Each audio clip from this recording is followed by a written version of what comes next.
Hello, Hotfix Nation, and welcome back to another episode of Hidden Heroes.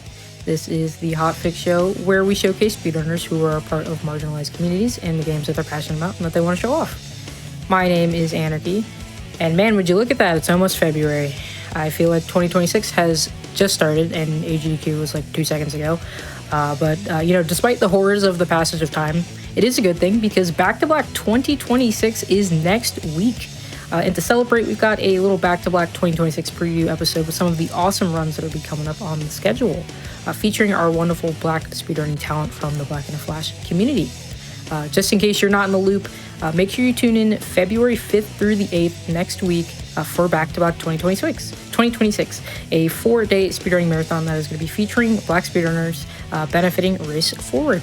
You can use !schedule in the Twitch chat to check out the event or visit gdq.gg/BAF to learn more. Just to quickly go over our schedule, up first we're going to be having Mars Dews running Sonic Adventure 2 Battle, and then after that we're going to be joined by Shin Dark Shadow, who's going to be showing us Crash Bandicoot 3 Warped, and then we'll end it off with some real familiar faces with Shamprul, who's going to be running The Legend of Zelda: A Link to the Past. So it's going to be a really great night and a really great time, so make sure you all stick around for the episode. The shirt bit tonight is this really awesome Black and Flash shirt because that is what we are here for. We are celebrating the Black and Flash community, which is a community that uplifts and celebrates and connects Black speedrunners of all levels. We host special events throughout the year to raise money for charity and to celebrate Black voices in the speedrunning scene. You can again learn more at gdq.gg/BAF or use !BAF in Twitch chat to learn more. But with that, I think I have definitely yapped enough, and I want to welcome you all back to Black, or something like that. So here's Mars Dews with Sonic Adventure 2 Battle with our favorite Black character, who is definitely Black, running Knuckles Stages 10X. So good luck, have fun, and take it away. Hello, everybody.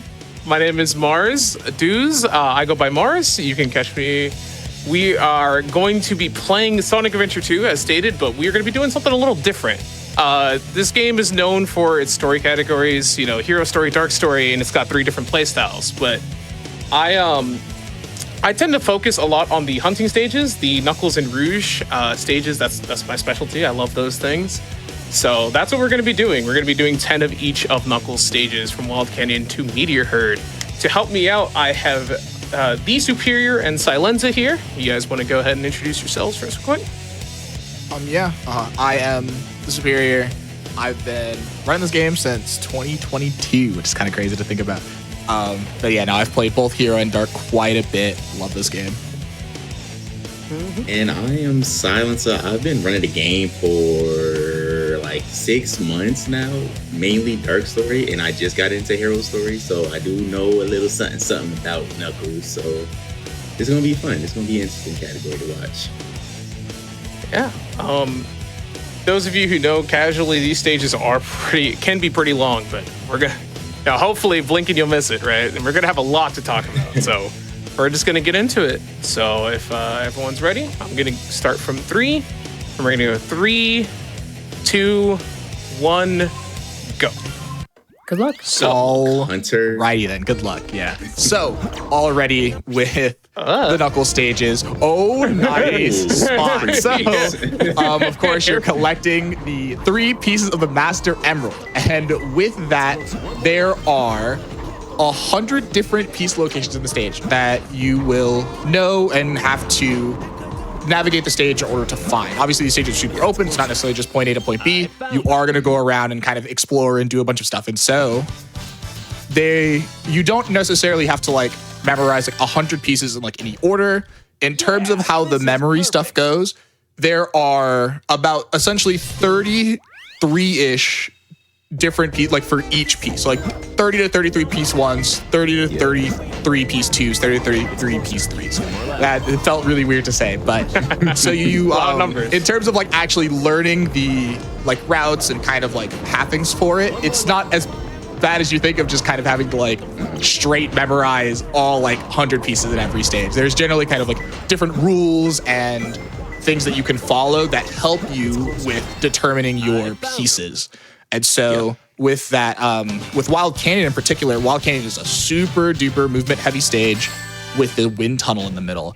And there is you don't have the dig yet, which is nice. So you can do some fun stuff called like slope boosts, where instead of diving down to dig, when you dive down on a slope, it transfers some of that like vertical speed down into horizontal, and you can just get a ton of speed forward. And as you're gonna hear me call him Soup a lot, as he mentioned, you do not currently have the shovel claws upgrade for Knuckles, which means none of the pieces are going to be buried into the ground or any walls. So for the most part, they're going to be exposed. And because they're going to be exposed, you have the opportunity to see a lot of them out of order, as you've seen me do a couple times now. And we tend to call those free pieces, and you really love to see them in this stage in particular. Yeah, and on Wild Cannon, since it is like everything is mostly exposed, you gotta like look. So like there's like what 2, 3 free pieces that you can see to the right, another 2 you can see to the left, and then there's like some pieces if you like turn your camera right, you'll see just flowing around, just moving around at the top. Oh yeah, I am not exaggerating. I think there is within the first like 2 seconds of gameplay, I am checking for like 8 or 9 different pieces. There is a lot going on.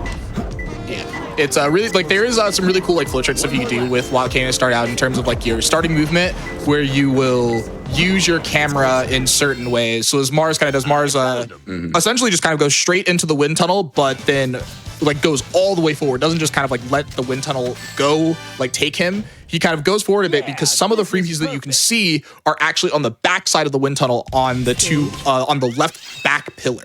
Yeah. And so you can kind of, people have different flowcharts in terms of the movement they do. So something I would do instead of kind of the way that Mars does it, I go all the way off to the left. And so you can see a bit of like, there's a bunch of like runner, like creativity and like differences in terms of how you can see people do a lot of this stuff because of how free hunting is. That's like one of the coolest parts about it.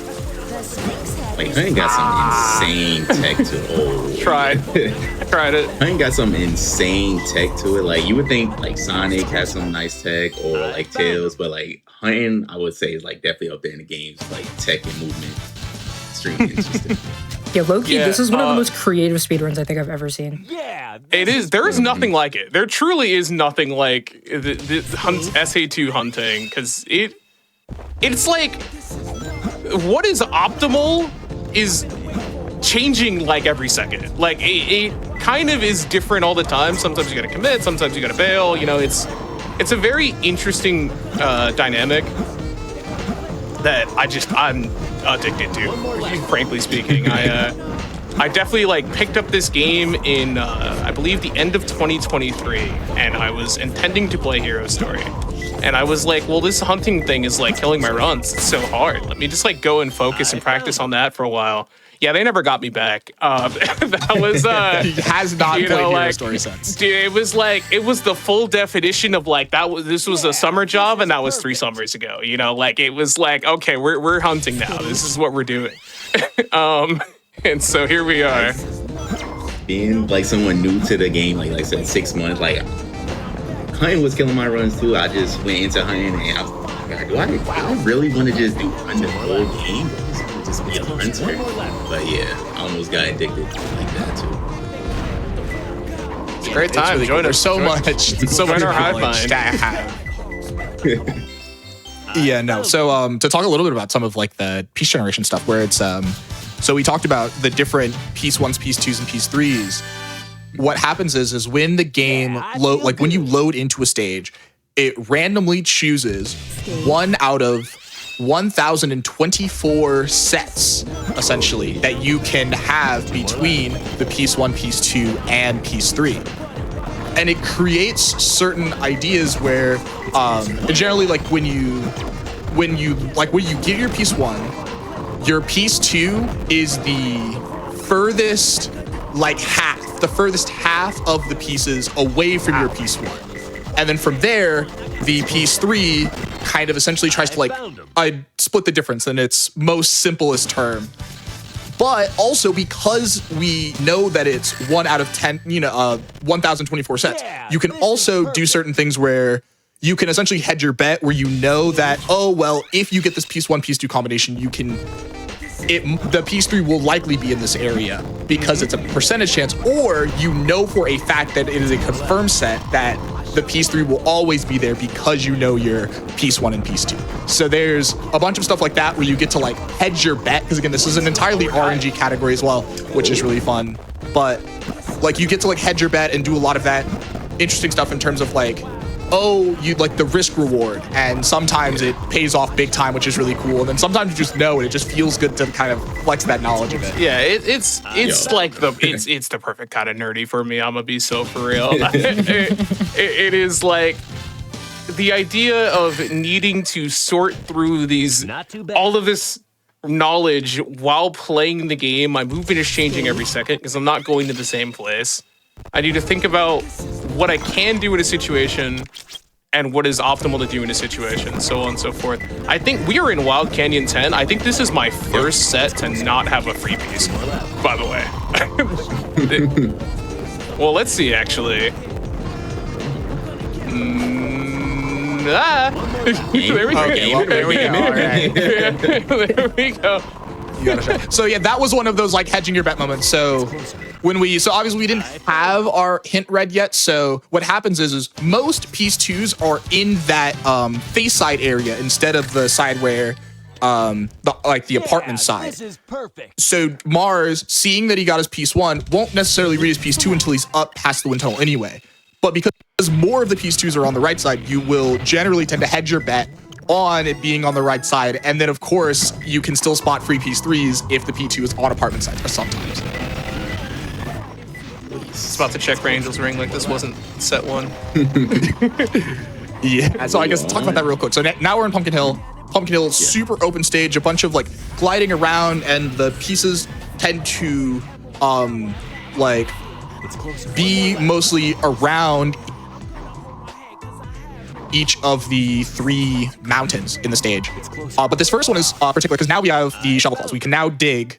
And what that means for this is the set 1 for Pumpkin Hill is exactly like what you'll see in Hero Story, but the rest of them won't be. Where when you grab the shovel claws, because the game really wants you to get it, your piece 3 will always be a dig piece. It will essentially force you to grab it. But now, from here on out, the next 9 Pumpkin Hills will now have the chance for exposed piece 3s. Piece 3s that you normally will not see in a story run. And so now, as we come over here to our Church Mountain piece 1, you may, for some of these, you may notice Mars move the camera around to check for a free piece 3 called Angel's Ring. And they're just generally as we go through for... Wow. Ooh, nice. There we go.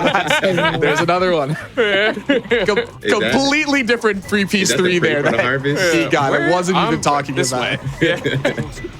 And just to take a second to talk about Knuckles and SA2 in general, what I'm doing here is that hunting, like we said, is a thing like nothing else, and it requires its own specialized form of practice. From what I am aware of, then runners took it upon themselves to make a category called a Centurion, a Knuckles Centurion or a Rouge Centurion. And this is playing 100 of each stage, and that is your speed. Or, well, not of each stage, 100 total. So in Knuckles' case, he has 5 stages. So you would be playing each of his 5 stages 20 times. And Rouge, she has 4 stages, well, 4 hunting stages, so it'd be 25 times. And it was kind of originally formulated as like a practice category, something to get a lot better at hunting. And then people kind of realized, hey, you know what, this is kind of gas. And so like we started playing it. And so people will do Centurions a lot. They're fun to race, they're fun to participate in, because I feel like it always has you thinking. And so what I'm doing here is 10 of each stage, which is essentially half of that. Because that's a long category. It's about two hours ish. You know, 100 of each stage, that would take forever. Yeah, it's 100 total. Sorry about that. Yeah. So in a quote unquote full Knuckles Centurion run, I would be playing each of these stages 20 times. I'm doing kind of the abridged version where I'm playing them 10 times each for you guys. And also with Pumpkin Hill, when Mars told me about it when I was learning it, because you know Mars is like I call him one of the horsemen of hunting. I don't know if Pumpkin Hill is like Pumpkin Hill's Some like, of these guys are crazy, man. Punctuation Hill, because yeah. like, a lot of the hints in Pumpkin Hill, it looks the same, but is not the same. And it's a lot of like 50-50 pieces as well. What he's talking about is there will be two pieces that have a hint that is mostly similar. For example, there's two pieces, a pair of pieces called it's a floor but also a ceiling. And you need to pay attention because the punctuation matters. One of them has a question mark and the other one has a period. And they're in two different spots in the map. The one that ends with the period is on Church Mountain, and the one that ends with a question mark is on Ghost Train Mountain. For example, there's a lot of those in Pumpkin Hill. There's like a place where you can hear the horn and a place you can hear the horn. There's like, there's a lot of those in Pumpkin Hill. And so it is earned the nickname Punctuation Hill for that reason, because your punctuation matters. This piece is kind of a troll because it is inside of an enemy, and that enemy likes to just not be on the platform when you get there for some reason. Sometimes. Yes. It's essentially like if you get there and you're very close to it in terms of like elevation and like left, right, it's essentially chasing you off the cliff. It like sees you and then it chases you. So it falls off the cliff and you need to like essentially try to like wait for it to respawn. And you then have to like fall down and like come back up to then make it respawn again, which is super duper annoying. So generally what you do, so what Mars tried to do there is you like dip down first so that it doesn't really see you and then go through. What I think happened there with Mars, and the reason why it didn't work, is that he was a little too far. And so there's kind of like a sweet spot where you can't be too close because then obviously it'll chase you, but you can't be too far. And then you dip down, come back up, and the ghost will be in a spot where you want it to be. And it's really weird to kind of to get sometimes. So sometimes you'll have that situation where the ghost is gone and you have to make it spawn again.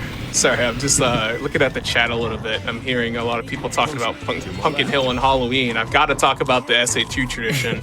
So every single year on Halloween, it is a tradition that SA2 runners will get together and play 100 Pumpkin Hills as a race, as a social event. And it is something that I have participated in the past 2 years. I did not finish it the first time because, frankly, I just wasn't like that good at the game at the time, and I just didn't really want to finish 100 Pumpkin Hills. But it is a tradition that we tend to do, and it's about as silly as it sounds. It's great, you know. Do it 100 times. 100 times. Tend to get good at the stage. You'll get good at the stage for sure. Mm-hmm. Yeah, definitely. One thing with Pumpkin Hill that's so you also have some of these pieces where this piece and some other pieces, knowing like Forgotten Hut and some stuff. We talked about like the punctuation stuff. Other ones are pieces where you have to ping read, where they're the exact same, but they're in two different locations. And so you'll see Mars do movement in such a way where you can kind of like ping read the piece and you know where to go by the ping or like by seeing it in the distance and stuff like that. So there's kind of like, you know, you'll use some of your movement in order to do that as well. We're getting trolled. Yeah, this yeah. I don't think I've ever had that piece 2 P3 combo, by the way. Like when it got the ping, I was kind of confused. It was like Angel's Ring, like Holy Sacrifice or whatever. Not Holy Sacrifice. I'm forgetting what that piece is called. Pray for Good Harvest. Yeah, Pray for Good Harvest, that one. Which is the piece that I got earlier, which is just like kind of above that spring. But yeah, no, that's Pumpkin Hill has trains. Sometimes they have pieces, and there's one in particular that we shall not name that we hope does not show up. But the trains control you a lot. Praying for it, man. Yeah. Not all piece hitboxes are creative equal, so what happens is that some piece hitboxes are much smaller than others, and so the ones on the train in particular are quite small in comparison to some other pieces. Looking at you, Mad Space. Yeah. It's like, the train pieces, there's, one in Mad Space. I think of the turtle shell pieces in Dry Lagoon. Those are like the ones I think of. Oh, dude, the Dry Lagoon pieces are tiny. Like the amount of times that I've had Rouge like run underneath a piece and like her face is making contact with it and she doesn't pick it up. It's like so crazy. there was think about. was standing yeah. inside of it. And I was like, As okay, I guess it just don't exist. As Sue mentioned, this is another one of those pieces where there are 2 locations, but the hint is the exact same. So what I'm doing there is using my radar at the bottom of the screen and hints to help you find them all. But you know, you gotta use your radar to kind of differentiate which one it is, or in some cases you kind of can't. You tend to not take those sometimes, but we call those ambiguous pieces. Pumpkin Hill tends to have the most amount of them. 4 Knuckles. Like the most 4 that we'll see. Knuckles. Yeah, Security Hall. Yeah, looking at you, Security Hall. Oh boy. Which, speaking of Security Hall, it might be a great time to mention that I'll be back for Back to Black next week. Well, yes. And I will either be doing exactly what I'm doing here, where I'm playing 10 of each Knuckle stage, or I will be playing 12 of each Rouge stage. So there is a chance that you guys will get to see me play Security Hall next week. Silence a certified Rouge, certified Rouge fan there. What is my camera doing? Yeah, this is still a Sonic game. This is still a Sonic adventure game. You know, we learn to work with the camera. It's a lot easier than fighting it. But sometimes, you know, you gotta do what you gotta do. That ghost almost killed me. That ghost almost sniped me. Dude, like, what? The ghost on the top of, I swear, for like the past 3 weeks, just looking at clips and stuff in the Discord, they gave those guys a raise. Like, the ghost on top of Church Mountain has been claiming lives recently. I'm just saying. Hey, man. Those 10 Pumpkin Hills, man. Mm-hmm. That was Pumpkin Hill number 10. Yep. Yeah, We're gonna head off to Aquatic Mine now. Stage select. So this is a pretty fan favorite stage for a lot of people. Yes, I love it. You have the water levels. Generally, what you're gonna do is you are gonna come all the way up here. There are a few free pieces here, so of course there will be some flow charted movement up here to see if you can get some free piece 2s. But the most important thing is that water level 3, because you really want to have access to all the stage with your full movement and not by swimming. Because another thing, part of the reason why this stage is so well loved is you have particular pieces of movement tech in this stage that's really cool. You have the sign clips, and then you also have the wall runs off of the signs, which are really, really fun to do when you kind of like get down to it and just even if you just kind of run around for fun. A lot of those can be really, really cool to do. And so people love that movement, and yeah. Not a great set to start us off. Not a great set to start us off. So there's a combination of things happening there. So as we mentioned, we want to hit the water level 3 switch to have access to the entire stage. But you ideally do not want to have to go back up to the top room. And in that case, my third piece, my piece 3, happened to be up there. So I had to make my way back. Ooh, this is interesting. So this is gonna be, grab that. 2 more left. And this one here. 1 more left. I guess we're going down. This window. All right. All right, yeah. And so yeah, here we'll see some Knuckles getting sign wall, thrown off the wall. half of one, and then we're gonna see another one here. There we go. It's closer. Wall running is so cool, bro. Like the tech in it, man, is so cool. Yeah.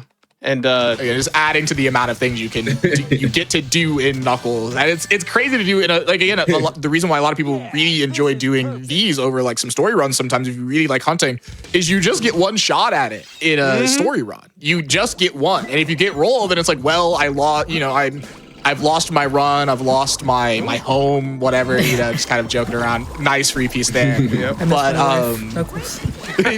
exactly. There you go. You get it. You get it. But yeah, no, like here you just get all this opportunity to do all these different things. There's so much. So here we go. There's sign clip. Yeah, wall running is not the only thing.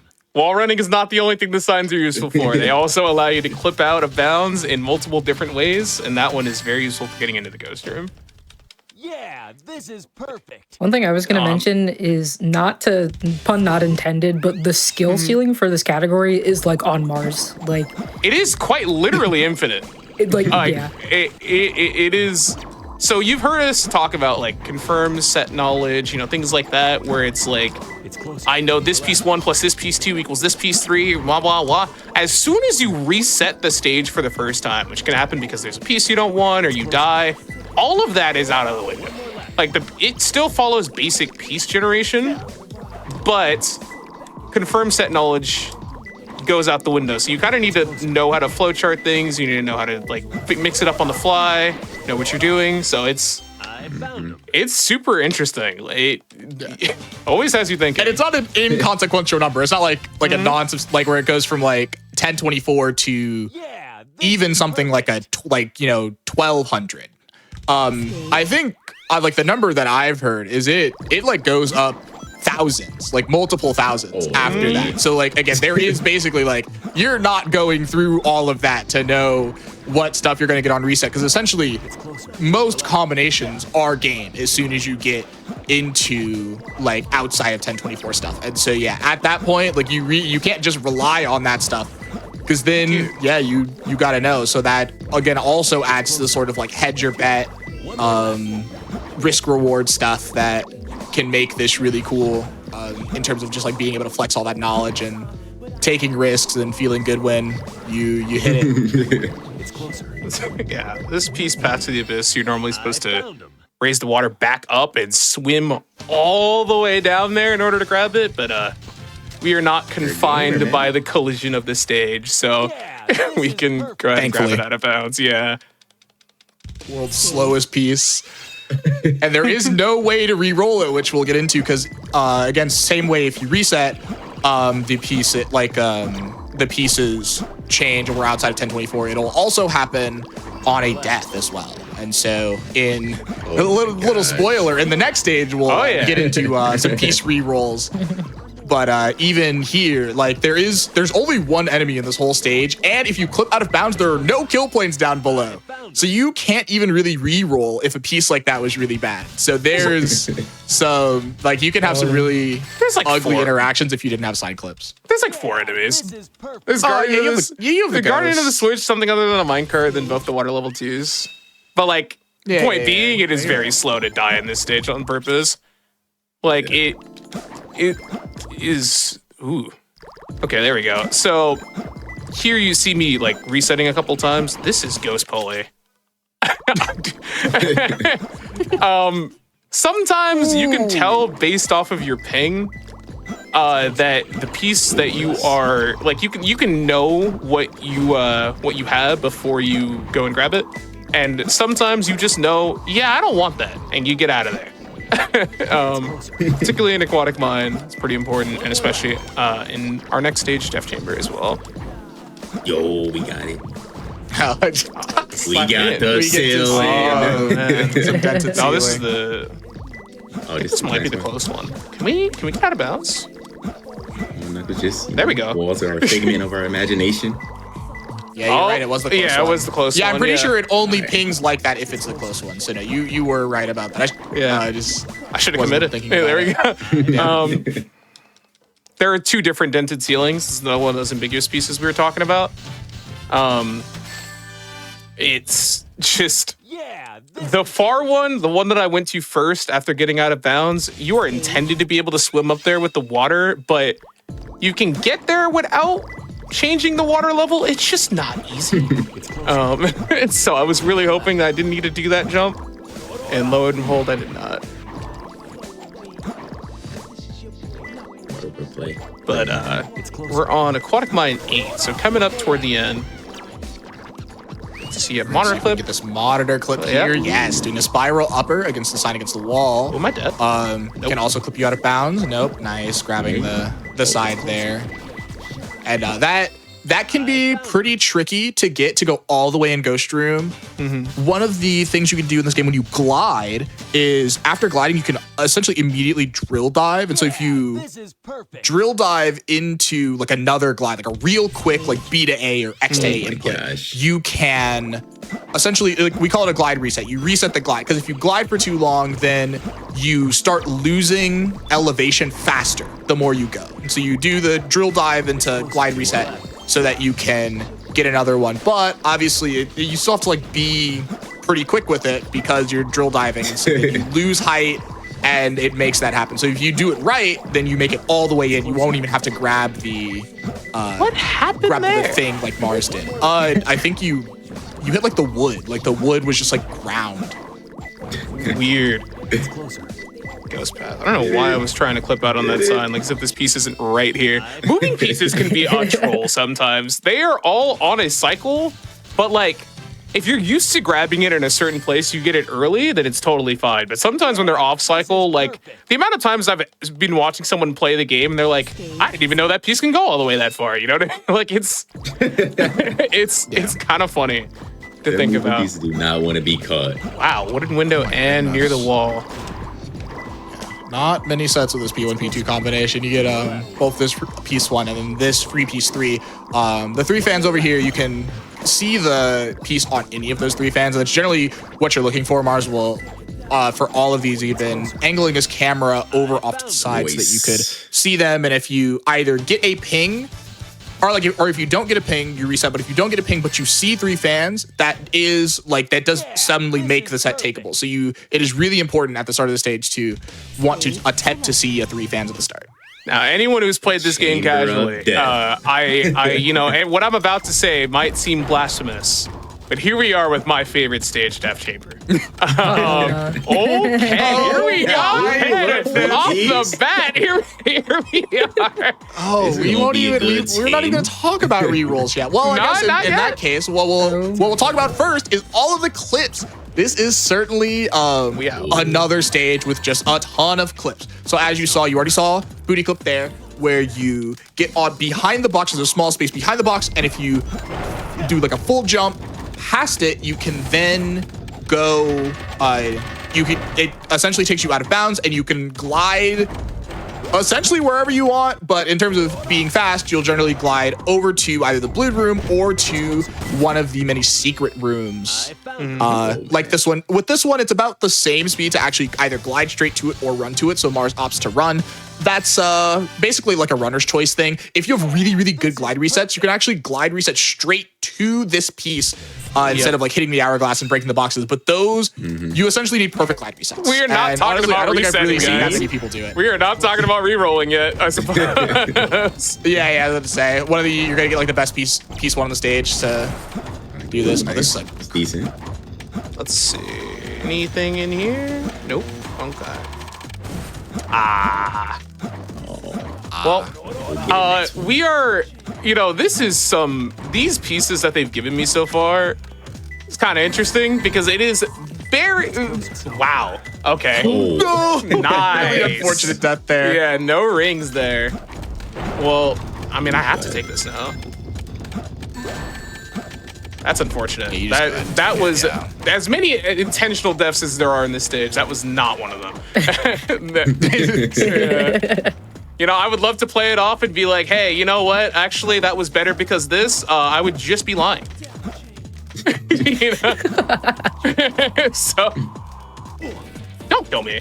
Oh, he got scared you? I got spooked by the ghost. Oh my god. They scared him. We're having a great time here.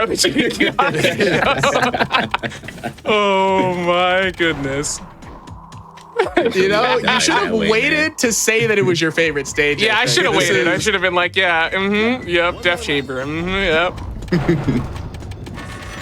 That was just an unfortunate series of events there.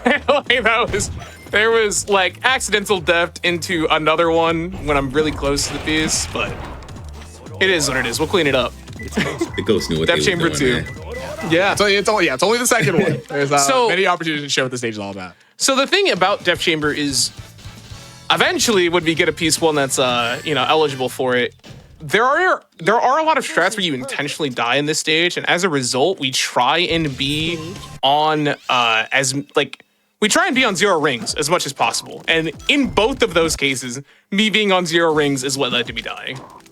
Whereas if I was kind of playing it normally, be all right. But this is the risk we take.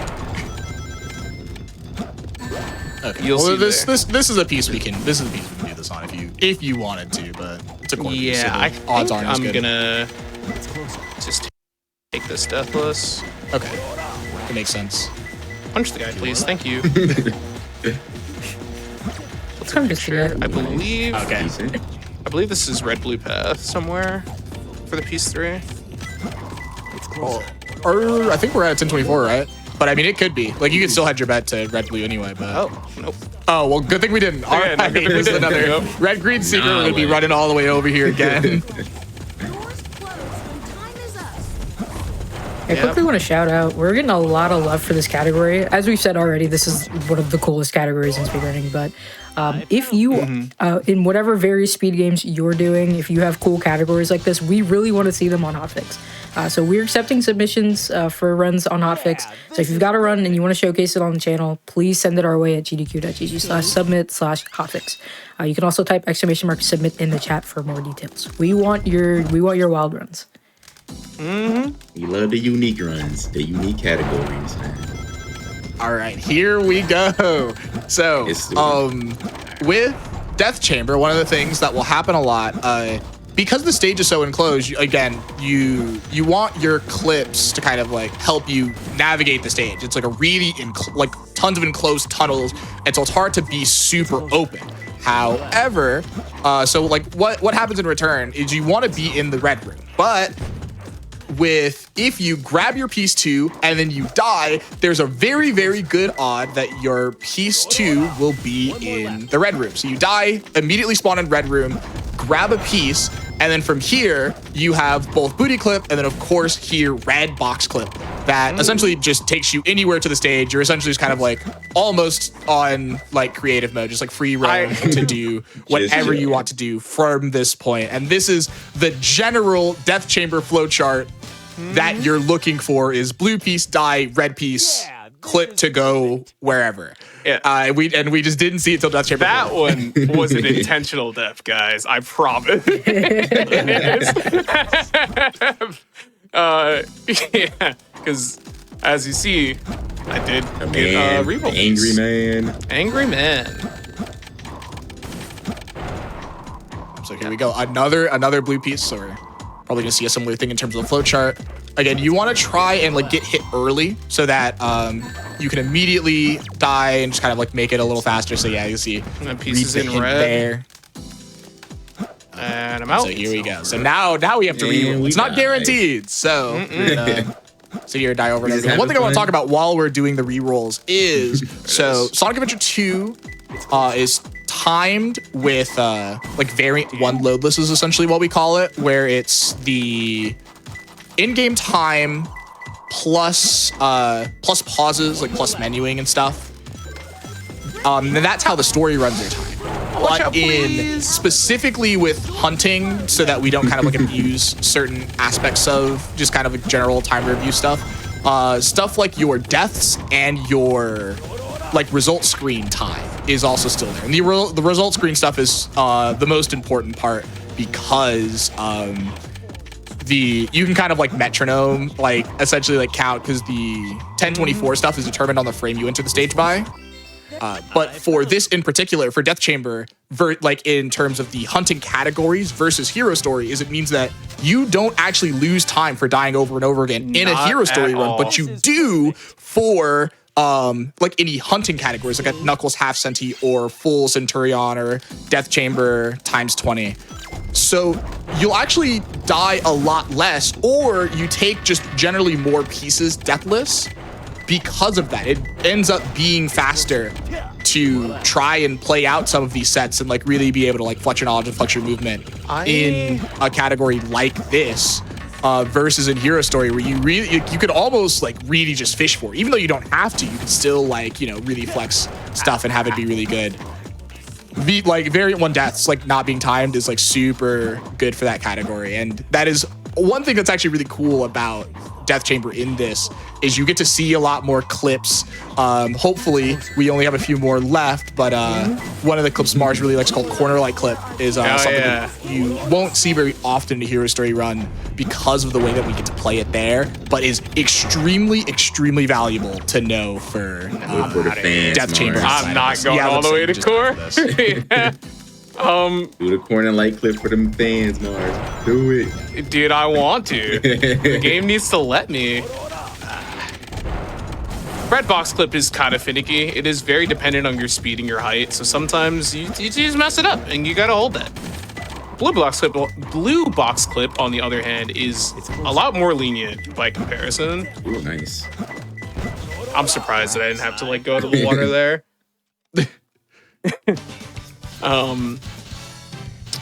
Yeah, it's just Death Chamber is a huge complex machine, as one of the Omochows will tell you. Speaking of Omochow, because there can only be one text box on the screen, and I need the hint to know where I'm going. If Omochow is ever talking like he was like a couple splits ago, then you kind of just can't read it. Oh my god! And you gotta wait it out. You know what you gotta do? You gotta hit Omochow. Hit Omochow. I tried. I tell him to stop. But sometimes when you hit Omochow and he's doing that like very, very legitimate complaint about like ow, like ow, like that, you know, then you can't read a hint anyway.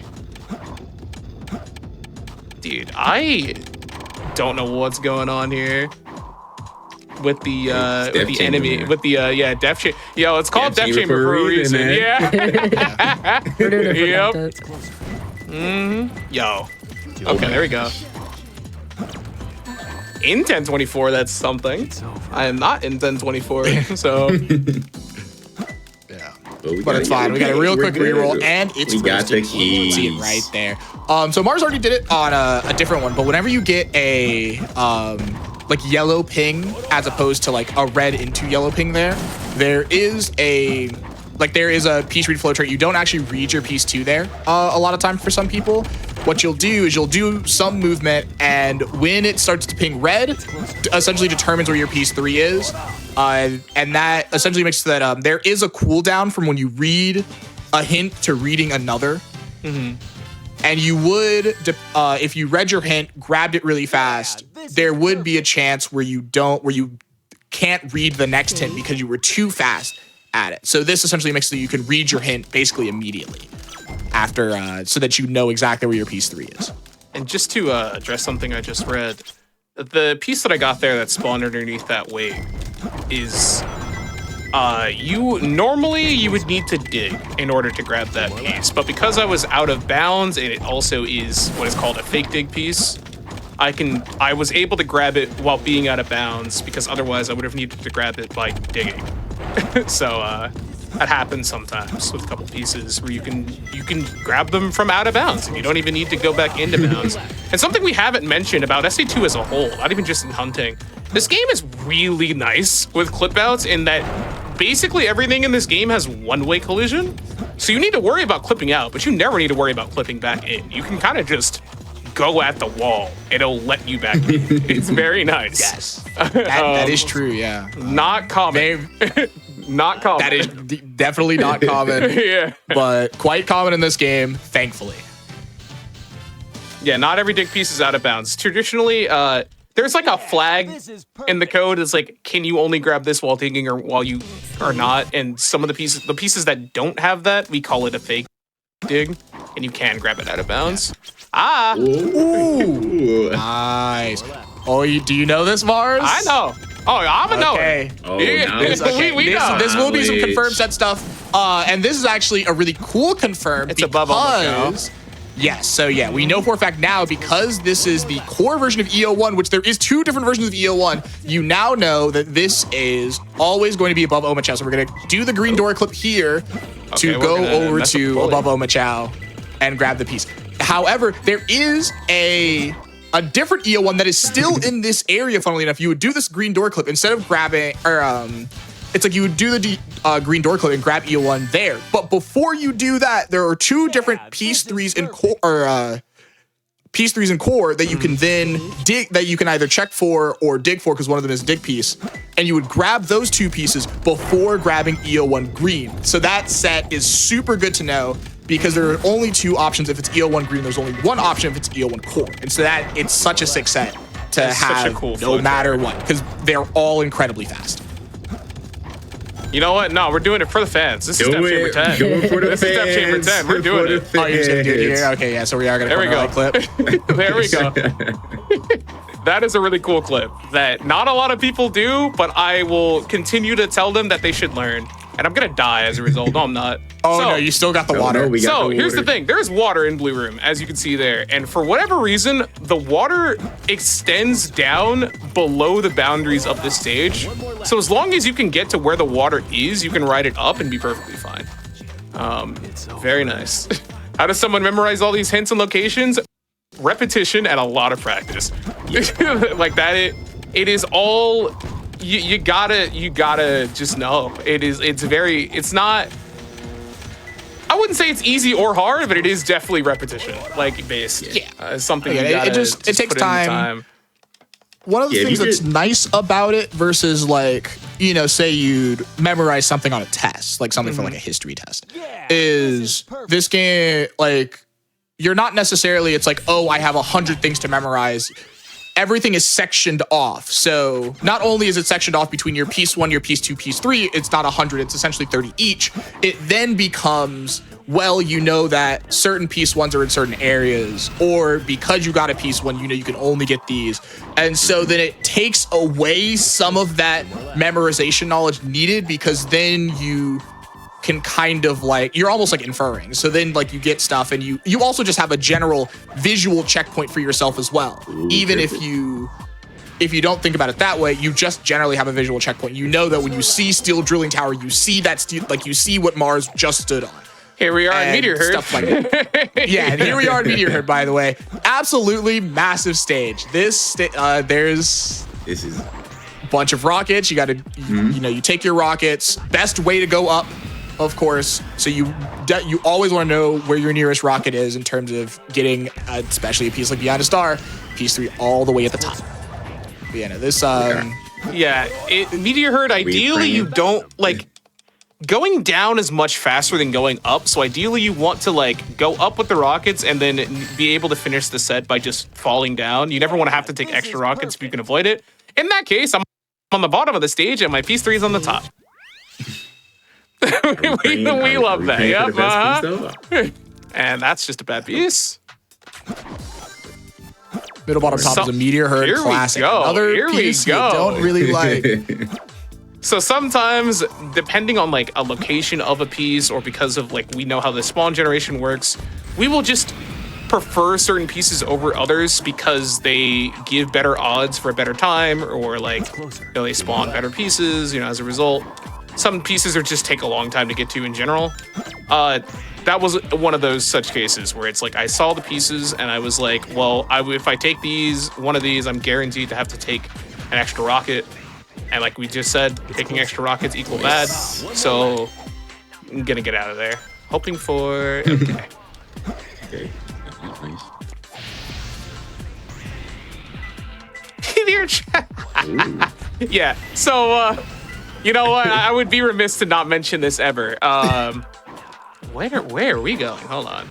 I would be remiss to not mention this ever. We've talked a lot about like confirmed set knowledge and 1024 and all these other things. Meteor Herd has gotten optimized to the point where Oh my the gosh. RNG seed is determined as soon as you enter the stage, to the point where the falling meteors in the background that seem random are also part of your RNG seed. Oh, no. So if you are one of the top hunters, or you know, a select few people who have mastered this skill of, I have this piece 1 and this meteor destroyed that background object, I know exactly what my set is. I know where my piece 2 is, I know where my piece 3 is, and it is as Insane. crazy as it sounds. It is very awesome. Like, it is Insane. super cool. It is like, you can just know. You can load into Meteor Herd and play like 3 seconds of gameplay and know exactly where all of your pieces are. It is super cool. One more lap. Oh, yo, we didn't have to go back up, guys. Nice double bottom. We didn't have to go back up, guys. It's crazy. We get Knuckles running. It's close. Yeah. Fun fact, Knuckles' regular running animation, like his regular running speed, he actually has a higher top speed than Sonic's regular running speed in this game. Now, we're not talking about spin dashes. You cannot compete with spin dashes, but his regular running speed, Knuckles' top speed is actually higher. The difference is he has much slower acceleration. Because it takes him a lot longer to get to top speed than it does for Sonic. Yeah.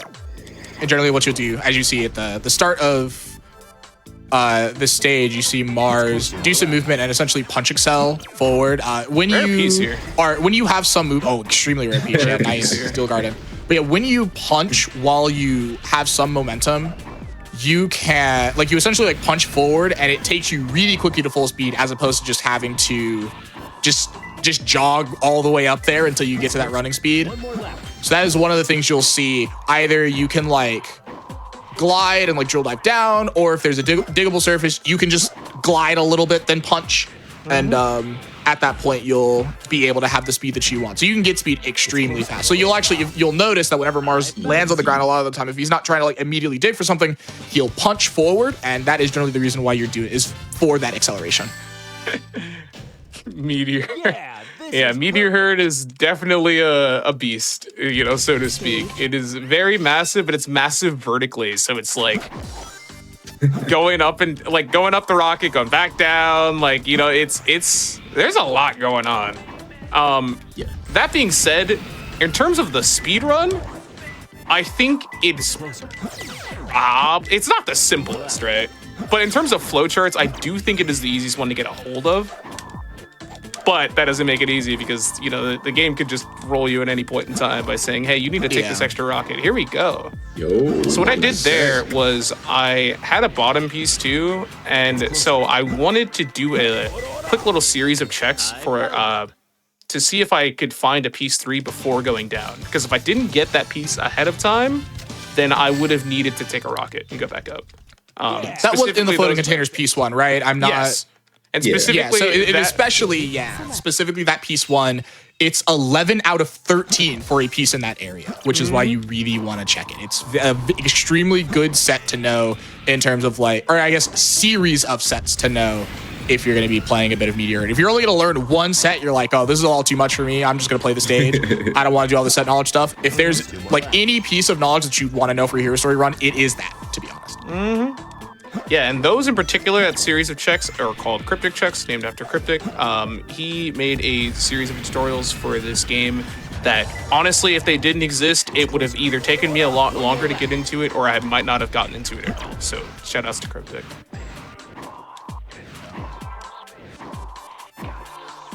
Here we go. Jump from the star. Piece with 3 different locations. Again, another ping readable piece. You don't necessarily know from the hint, but you know from the pings. After you get to a certain point, if you know that there's no pings, you know it's the far back one. If it's only a green ping, you know it's the middle one. If it's a yellow ping, by the time you get the spring, then it's the close one. Trilling Tower. This is Meteor Herd 7, so we're coming up on the end of the run here.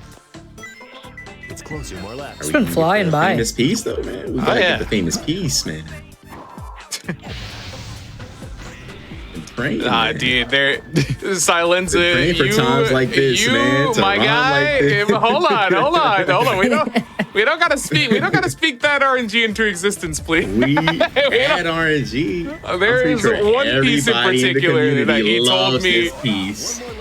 Before the run, there is one piece in particular that he was like, we need to put this piece on blast and we need everyone to see it so that we can. I'm not going to name it by name, but there is a piece in this stage that is so bad, it does not even start pinging green until you go all the way up as high as rockets can take you and then start climbing. We need that high up. Yeah. Only piece that high up too. Yeah. So when you're learning the stage and you don't have anybody to help you, and you're just trying to look for it. Oh my! Yeah, you won't find it. You can't just be sitting there stuck. We need it, man, right here. Meteor 10. Come on, man. We ain't gotta do this, Meteor 10, man. We ain't gotta do it like this. Don't do that, dude. Okay, there we go. All right, we're good. That's the MVP, Meteor 10.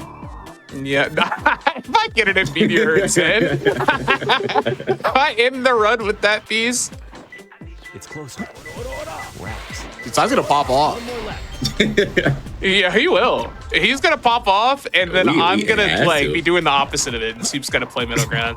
You know, he's gotta play mediator. In particular, Are these try digging while watching the moon and watching the stars piece? Series of pieces, 3 of each. Essentially just on either side of these platforms, where either there's a moon or a star symbol. You dig on the side of it, and the piece is there. Just another set of ping readable pieces. So there we knew it was the bottom one coming from the bottom. You knew it was the bottom one because it pinged as we got to the rocket. Generally, if you're coming from the top or from the middle, you generally want to check the top, then the bottom, then the middle, because on the bottom platform, there's a spring that takes you directly to the middle platform where it is. That's like another one of those sort of flowchart things that's like really cool about the stage that you can see. Just ways to like try to optimize the knuckle stuff as much as possible to get through these checks and ambiguous pieces. Nice, another circling around the moon there right before we get to our bottom piece. I tried it. All right. I tried it. Twin stars can be either one of these 2 star symbols. I kind of tried to snipe it, but it was the other one. All right, here we go. Oh yeah, minecart dumping area free. What's the worst piece? Minecart dumping area, easily. Y'all, easily. Yeah, absolutely. Minecart dumping area. Sure. Thankfully, we didn't see it. It's a piece in aquatic mine. Yeah. That Right, but this is is one of the worst to get because you can't. It's like you have to clip into a spot to get it, and then like the clip back out is extremely awkward to do. And a lot of people don't really know it. And the piece is like somewhat rare, so you kind of just hope you don't get it. And most sets with it are bad anyway. So you either look for your piece 3 or you completely reset after it. And this, 6 load up on video herd. We get to play the game. There's just a lot of pieces in this stage where you're like, you just don't want to take it for one reason or another, like I mentioned, and I just got like 5 of them in a row. Here we go. Steel drilling tower. This is yellow. Mars is safe from floating stone. Yeah, we're safe from floating stone above a moon, because that is the piece we were talking about, where it is. I'm praying next week. Next week we got it. Next week. I thought you wanted Rouge, dude. I thought you wanted Rouge. I'm praying for it next week. Forget it. Oh my goodness. Anyway, right, last piece that's time. and That is time. Sorry, I should have mentioned that was coming up. Thank you. That was very fun. Intense hunting, man. That was some intense. This run is so cool. It's awesome. It's like it changes every time you do it, and I just think that there's something about that in my mind that I like, because it's never the same thing. Yeah, this is definitely one of the coolest Sonic runs. It just runs. I know we're gonna see you all again next week, but before you all go, do you have any shout outs or anything you'd like to say before you go? Yeah, I would like to shout out the people who helped get me into the game. I've already talked about Cryptic. Shout outs to Trader or DTrader1. You have seen him on Hotfix a few times. He had a series that helped me get into this game as well. Shout outs to all of my dedicated hunters, my near SRs out there, you know, my Harmo, my all these guys who are out here doing some pushing this game to its absolute limits. You know, it's just great. It's a great time in the hunting community and the SA2 community. So hope you enjoyed. You guys got anybody you want to talk about here? Yeah, again, mostly just like SA2 community, Sacer, and yeah, mostly the hunters. Of course, you mentioned Cryptic, Nier, Harmo, also Epi, Hedera Zephyr, you know, anybody else who's doing who's doing hunting. You know, people who join us for any of like the Senti races and stuff. You all know who you are. I'm sorry if I didn't name you, but yeah, no, it's really cool to be able to like talk about hunting and see all of the crazy stuff you can do with it. Yeah, and if you just go ahead. Yeah. Oh yeah, if you just boot up a stream, just put in title, learning how to hunt, you're gonna get all. Oh, everybody's gonna show up. Everybody's gonna. You're gonna get like the entire. You're gonna get the entire, not just SA2, but probably also a decent portion of the just Sonic Adventure speedrunners in general. Sorry, you're gonna get a decent portion of the Sonic Adventure speedrunners in general rock up and be like, hey, you know, you doing this? You doing this? Helpful community, man. We love helping new runners.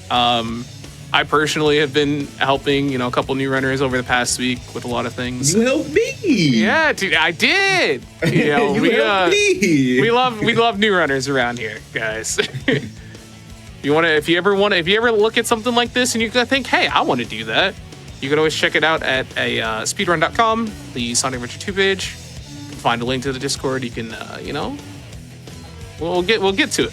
So, shout outs to them. Shout outs to the entire Stacer community. This is the Sonic Adventure era spanning from SADX to 06.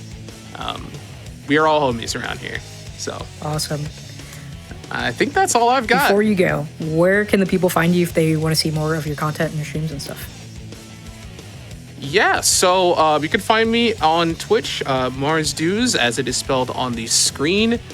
Kind of sporadic, but most of the time that I am live, I will probably be doing something like this or something similar, playing Knuckles or Rouge. I have recently been playing a lot of Kirby and the Amazing Mirror. I hope to be getting into that game a little bit more. You might see me submit that at some point, we'll see. But, and then you can catch me, of course, next week. I'll be in Back to Black 26. Either playing this category again, where I'll be playing 10 of Knuckles stages, or I will be playing Rouge 12 times each, because she has 4 hunting stages. But you'll catch me then. And yeah. Yeah. Thank you all so much for being on and showcasing that amazing run. But with that, we are going to go ahead and take a quick wellness break from Hidden Heroes. So make sure you all hydrate, use the restroom, stretch, get a sweet treat, and do. Hello, Hotfix Nation, and welcome back to another episode of Hidden Heroes. We are a bit way through this episode where we are doing a preview episode of Back to Black 2026, which is going to be taking place next week. This episode is, of course, a celebration of the Black speedrunning community at GDQ. But just generally, if you are looking to get into the GDQ community at large, you can join the official Games Done Quick Discord and add the Hotfix role to stay in the loop on upcoming events, chat with staff, and more. You can use !Discord in the Twitch chat for an invitation and more information. But with that, I want to get on with the second run of tonight's show. I want to welcome on Shin Dark Shadow with Crash Bandicoot 3 Warped any % from the Crash and Sane Trilogy. Good luck, have fun, and take it away. Thank you. Well, hello everybody. My name is Shin. We're going to be running through Crash 3 for this run. So without any further ado, let's get started. I'll count us down and then we shall get the show on the road. 3, 2, 1, go. Good luck. Thank you.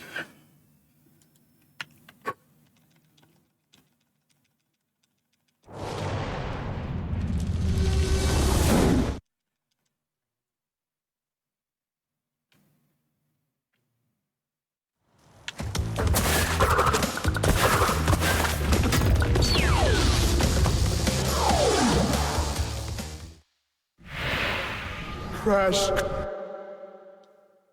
Oh, I was going to say it feels good to be back, but it does feel good to be back, but...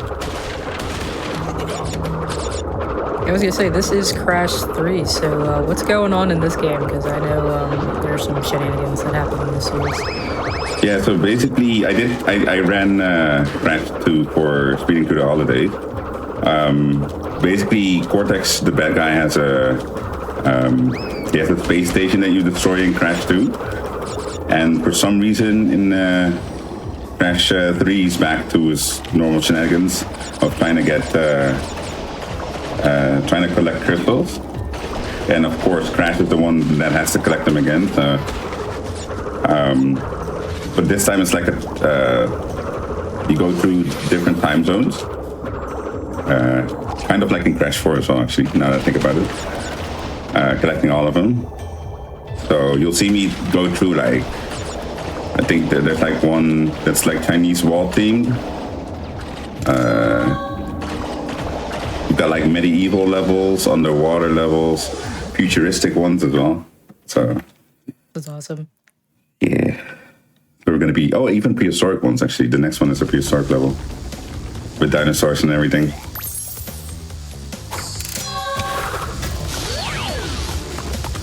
There you go.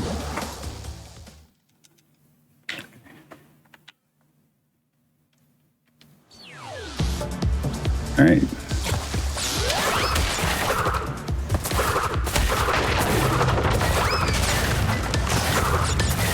since the overarching theme for this game is time periods, I want to go ahead and ask chat to share with us some of your favorite just time periods in general.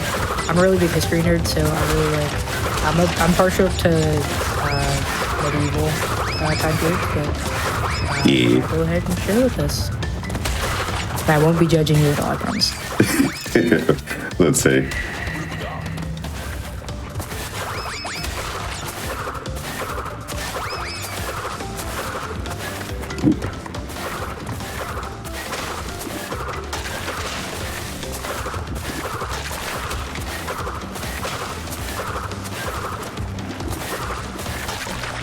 Oh, those enemies used to creep me out when I was little.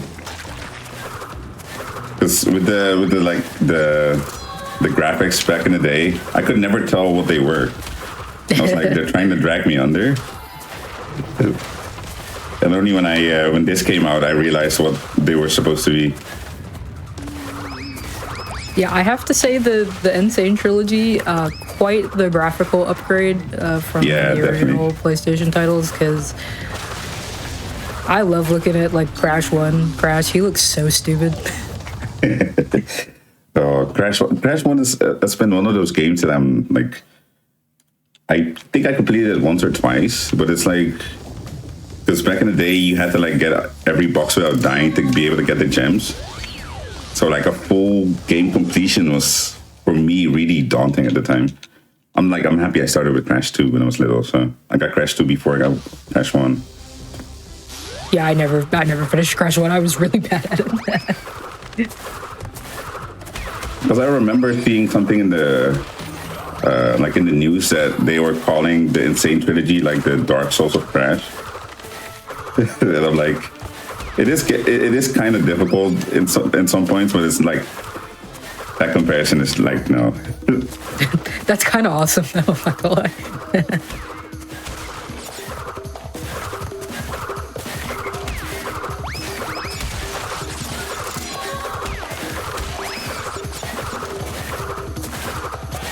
For some historical periods, we did get a couple answers. Cold War, very interesting time period. We also got the Meiji Restoration in Japan, which is also very cool. Ooh. Nice, yeah.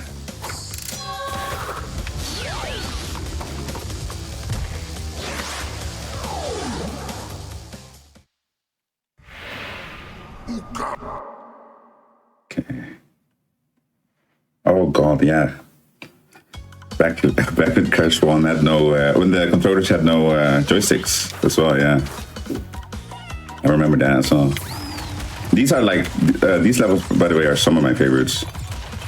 Basically just running through, destroying barrels. I always try to stock up on some lives because in my opinion Crash 3 is harder than 2. So I remember my first few runs when I did this. I remember going game over a few times as well. So now I'm just like every time I get to this level, I'm like, okay, I gotta grab some lives just in case I die a few times, because it's bound to happen at some point. I don't think I've had a flawless run yet, but even so,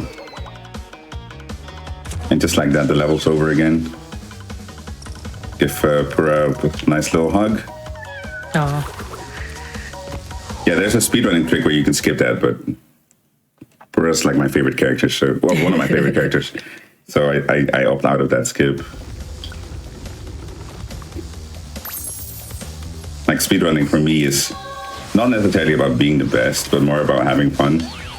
Like seeing how fast I can get. Yeah, that's a really admirable view to have on speedrunning. I think, and I quite agree with you. I think a lot of times it's not really about, leaderboard placements and being competitive. Sometimes it's just about having fun. Because not too long ago, I learned a game that one of the people from my community, because I have like a channel point reward where if you get 100k points, you can select a game for me to speedrun. And one of my community actually recommended me Tomba, which is like a platformer game that I've never heard of before. So I was like, okay, let's give this a shot. It's like also the first non-linear game I played. So it's like you have to travel back and forth because it's like a platformer with like RPG elements. But I really enjoyed it so far. Like, oh, okay. Because the reason why I said okay is because in my last few runs, I missed that crystal.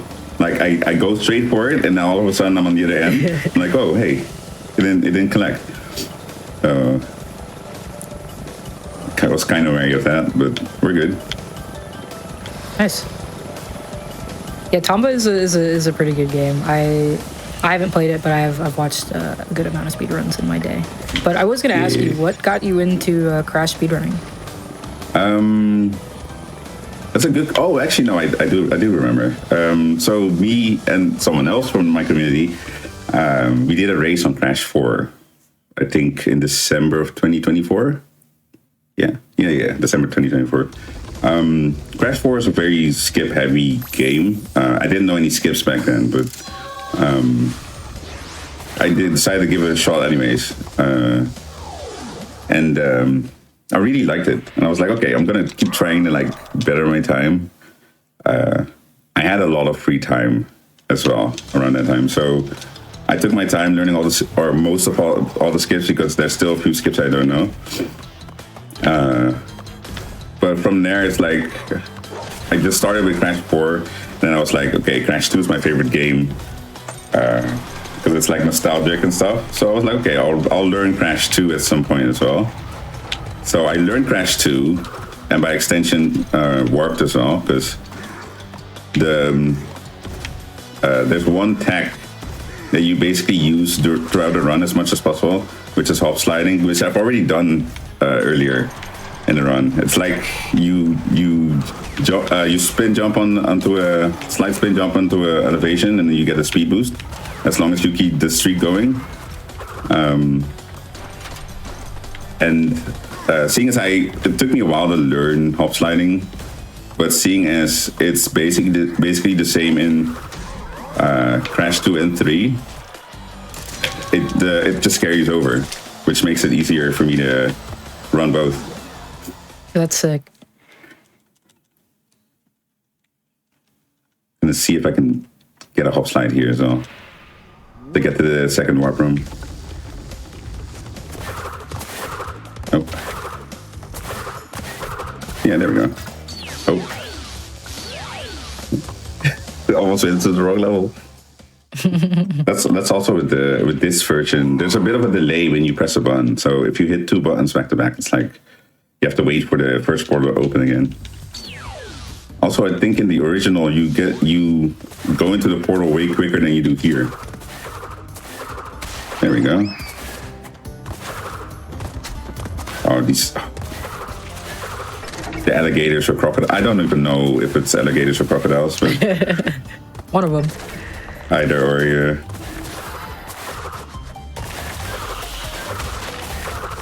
Oh, I'm saying there's only one tech, but you've got a double slide as well, actually. There we go. Oh.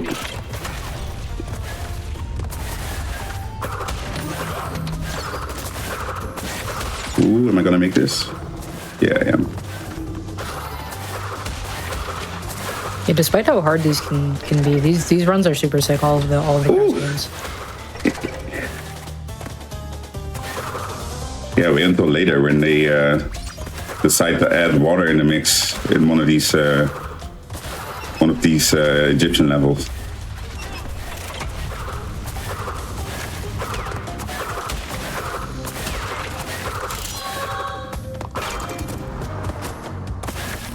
Okay. There we go. Nice.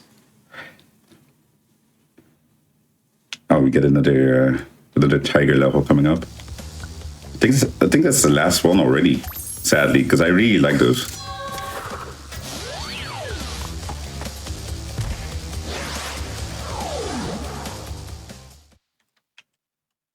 Okay.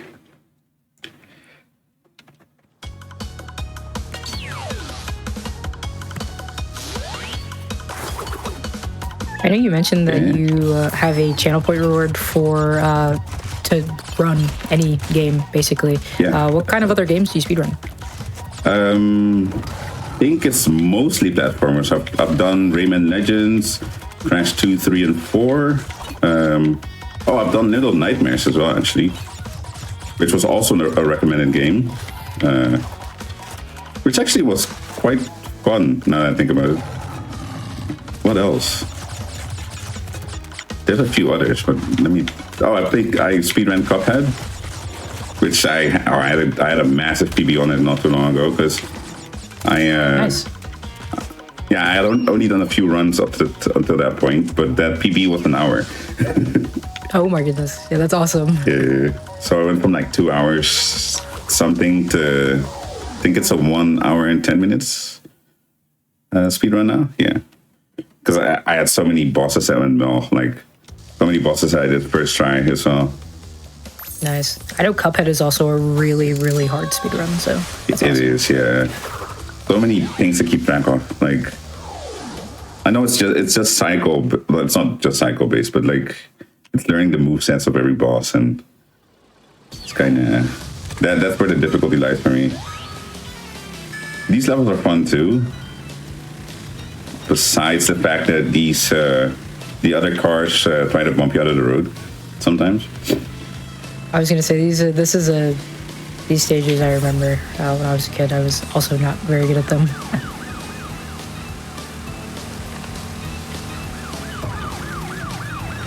Yeah, and the goal on these levels is to get first, because else you don't get the crystal. I've had it happen before this speedrun where I'm way ahead, where I was way ahead on time, and then I accidentally bump into something, and I finish second.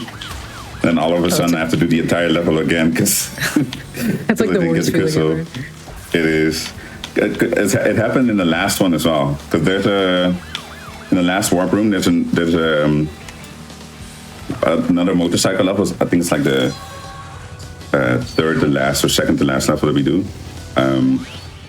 But yeah, I've had it happen there where I was like a minute ahead, and then all of a second you're like 30 seconds behind. Yeah, it sucks. It's happened as well. Like that was the worst time loss I've ever had in this game. Is I think I was 4 minutes ahead, with like a ton of golds as well, and then I died twice to the final boss. And one of the It happens though. Yeah, one of the deaths was right at the end as well. So that cost me like 2 minutes by itself.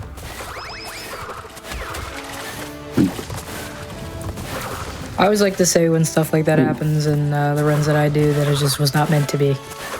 Yeah.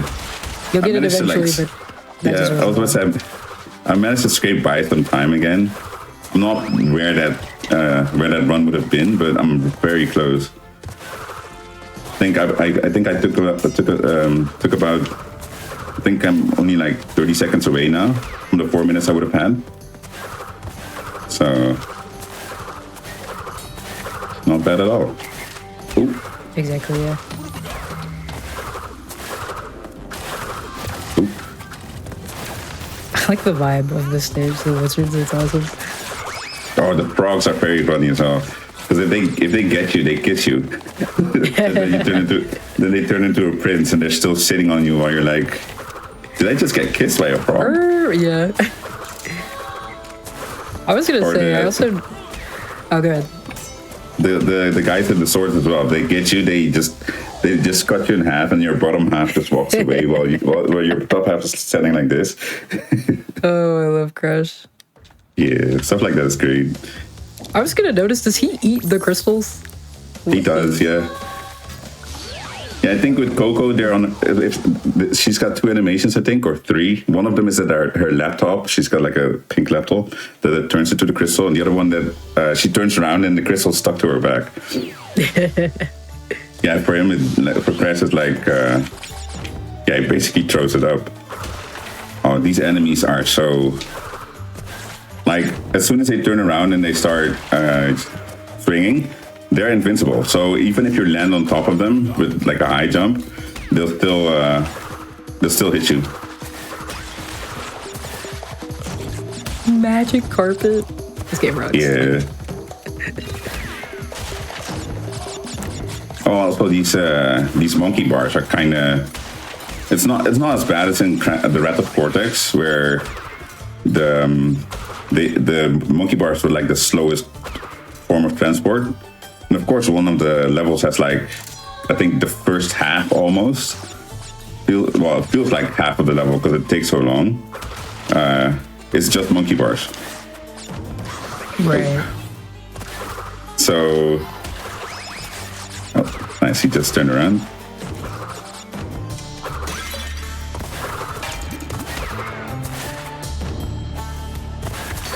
There we go.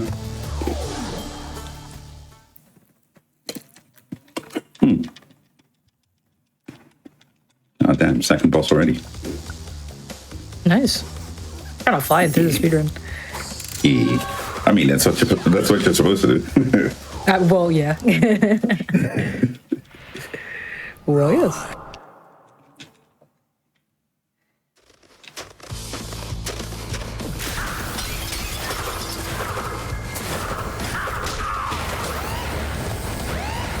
Gosh, I haven't seen Dingodile in forever. Oh my goodness.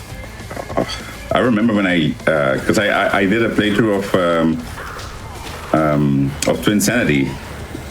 Because I never got the chance to play Crash Twinsanity. It's such a good game, but there's so many bugs.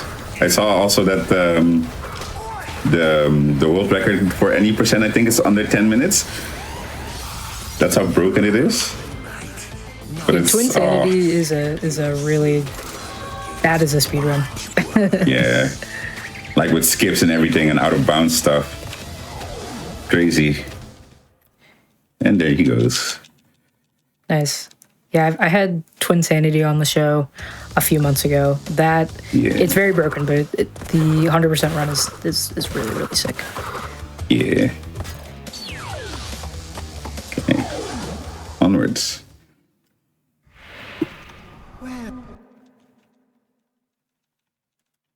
Oh, after this we have another swimming level. The swimming levels are my least favorite, definitely, out of the entire run.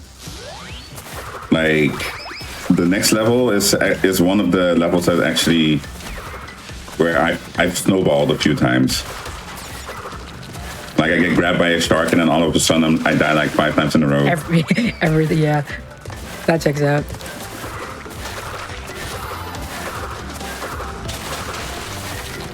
Yeah, these creatures used to scare me as well because they're supposed to be me, but they're not. Because they're all spinning. What are they? That is terrifying. Yeah, they've got the spinning attack and everything, but they can only pop like back and forth. Yeah. That's not right.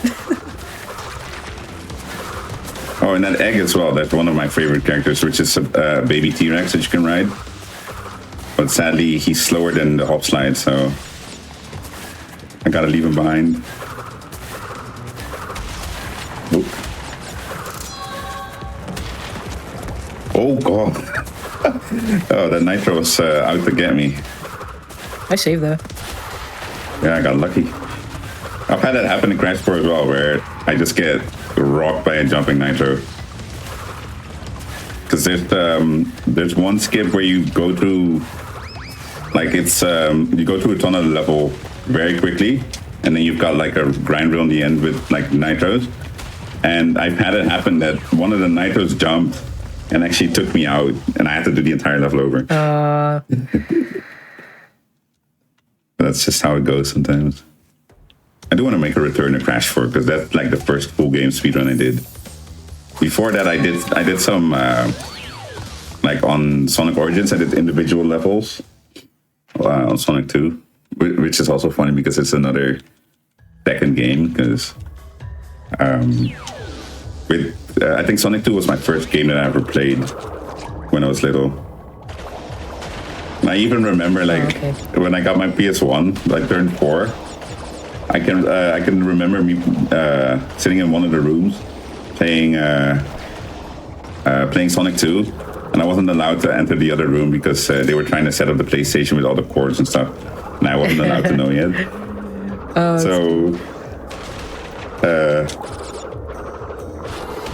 So yeah, because I'm getting sidetracked because I'm saying that.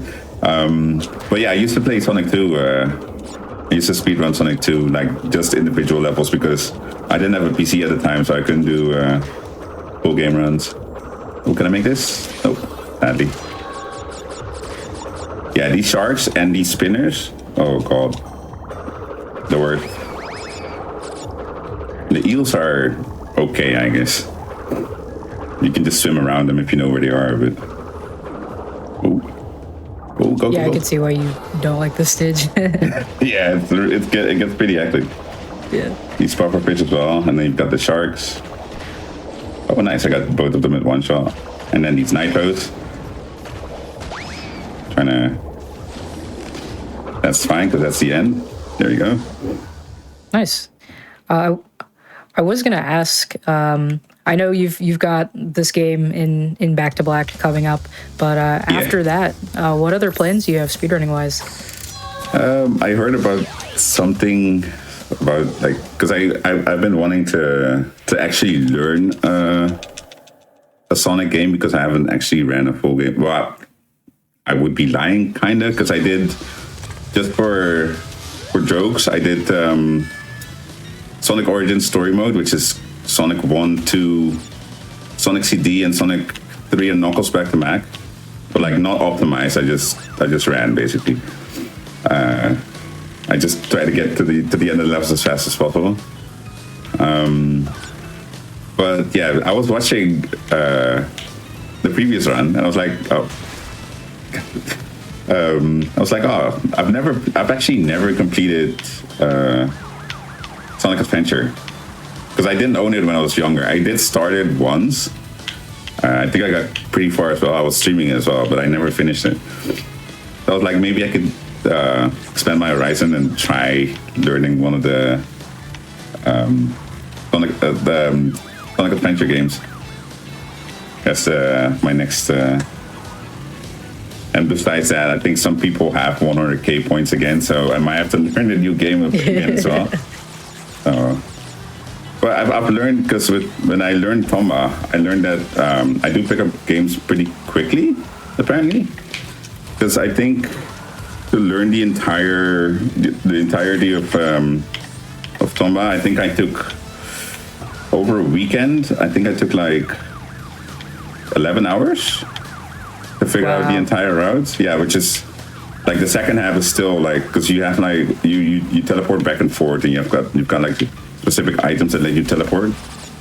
But you need to, well, you can't miss teleport once because you get the exact amount of teleports that you need for the entire run. Like you pick some up during the run and stuff. So I'm not ashamed to admit that for the second half of the run, I still have like a little cheat sheet to tell me where to go. But the first half is basically down pat. So. Hey, don't. I think a lot of people, especially when people who are newer to speedrunning, think that a lot of us are really, really smart and we have memorized a lot of things. And there are some runs where you do have to do that. Like Knuckles Kenturion, that's a lot of having to know things. But there are several games that I run and that a lot of people run where we unabashedly have our notes up, either written down or on a second monitor or whatever. Oh, yeah.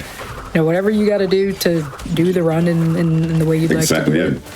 Yeah, don't be ashamed to use any strats. Like if it makes your speedrunning life easier, just go for it. I mean, and with enough repetition, you'll probably start learning. Probably start learning it anyway. So exactly, I think speedrunning is a very there's the community aspect, which is always amazing, but speedrunning is such a very highly personalized hobby to you. So you do whatever it is you need to do to make it enjoyable and to make it accessible to you. Like in the end, in my opinion, the only person you're competing against is yourself. So exactly. You're trying to beat your own time, not necessarily other people's time. Like, I mean, a bit of friendly competition is never wrong. Don't get me wrong, but it's mostly against yourself, in my opinion.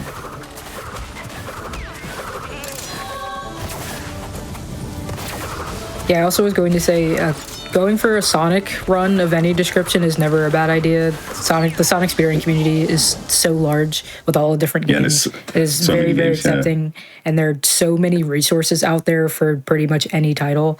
So that's you could never go wrong there. I kind of, because I really love Sonic Mania as well, because obviously I grew up playing Sonic 2, so I'm a bit of a 2D Sonic fanatic.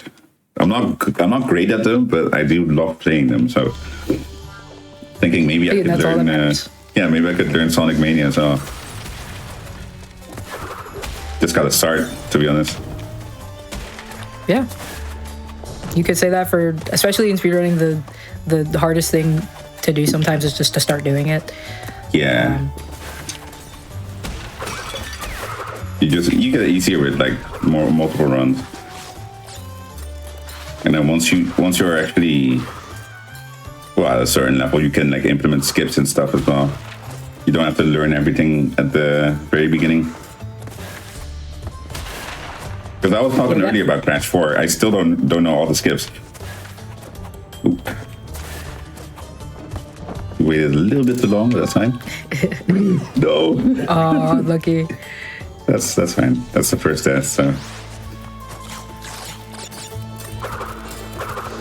Yeah, you are right, though. I think another thing that can make speedrunning feel really daunting is feeling like you have to do everything that a world record does at the very jump, when that's not the case.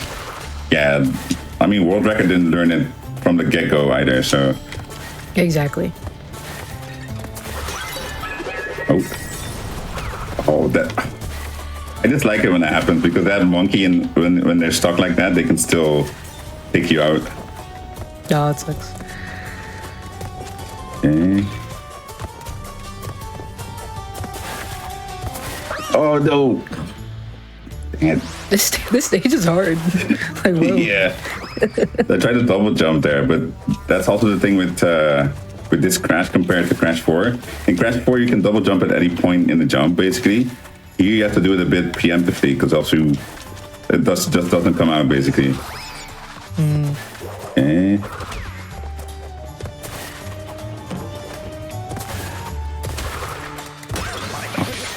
That's okay. Oh.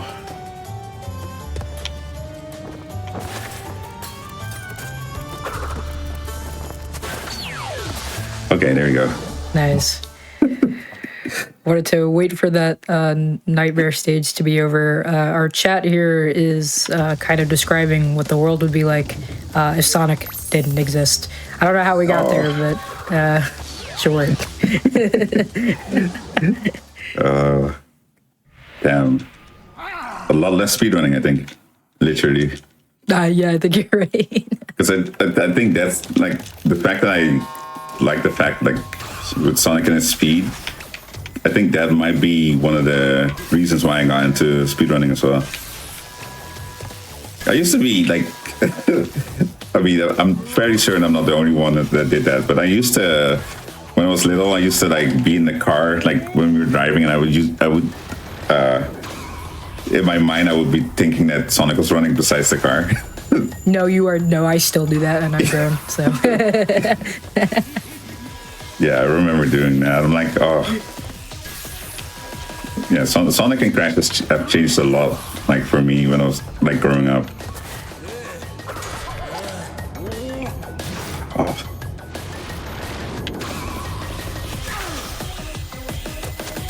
It took me so long to realize as well with these blocks that he shoots that the red ones you go over and the blue ones you go under.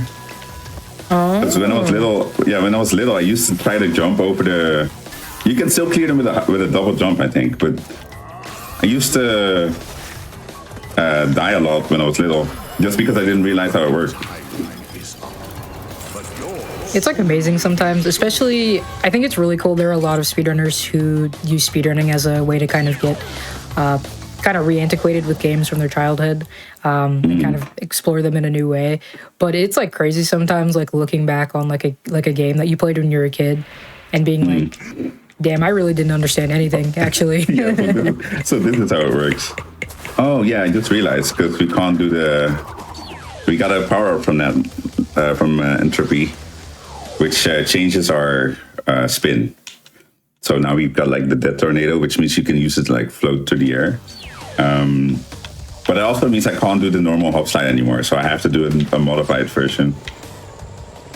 And I always forget that I can, that I have to do the other version until like I try hop sliding. I'm like, wait, hang on, this doesn't work. Wait a second.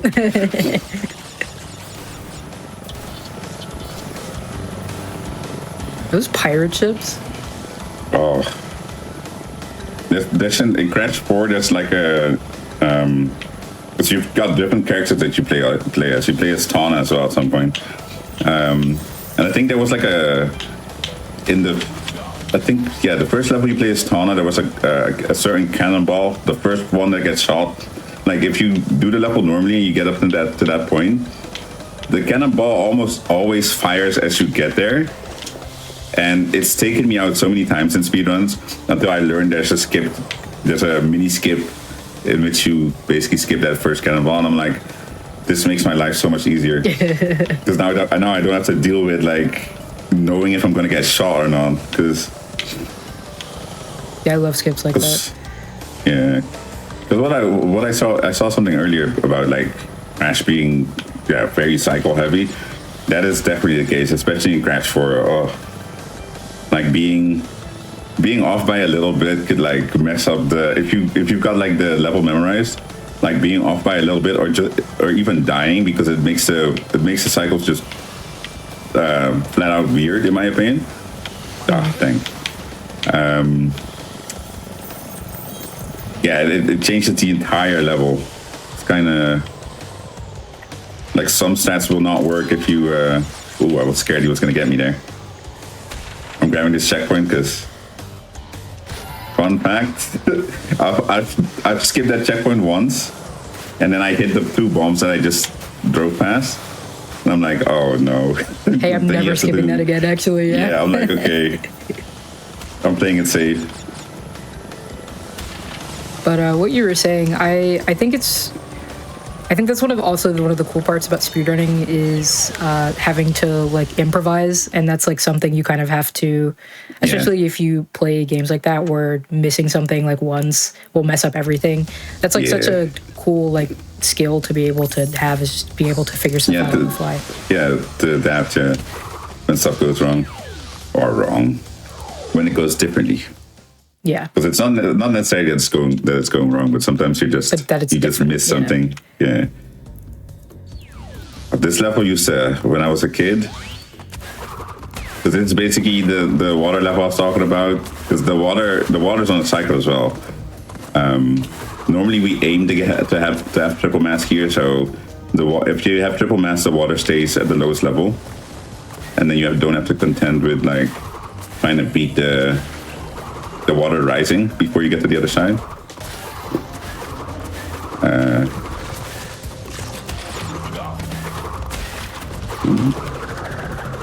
There we go.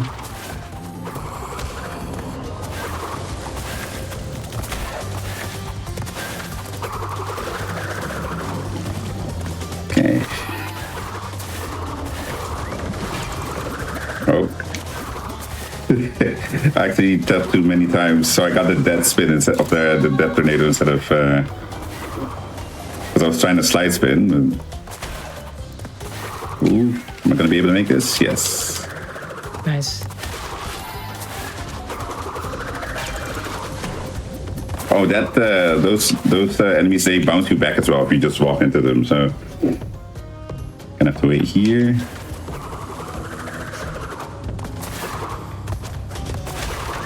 Oh, it's gonna lift. Oh, and that closes as well, so I gotta... There we go. I've been planned by that before. There we go.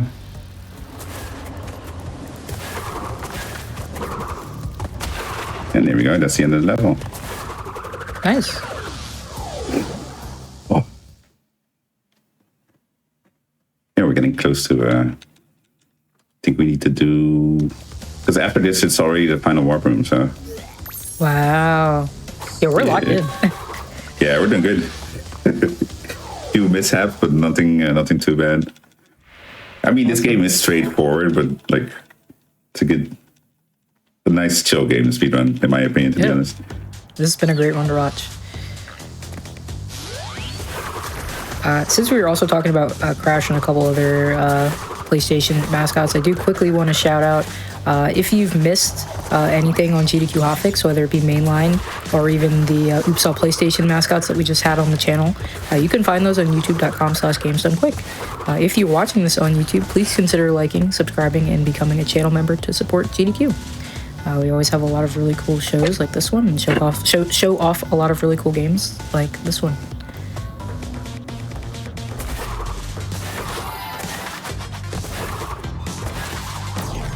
Also, I see we're getting into the futuristic levels you were talking about.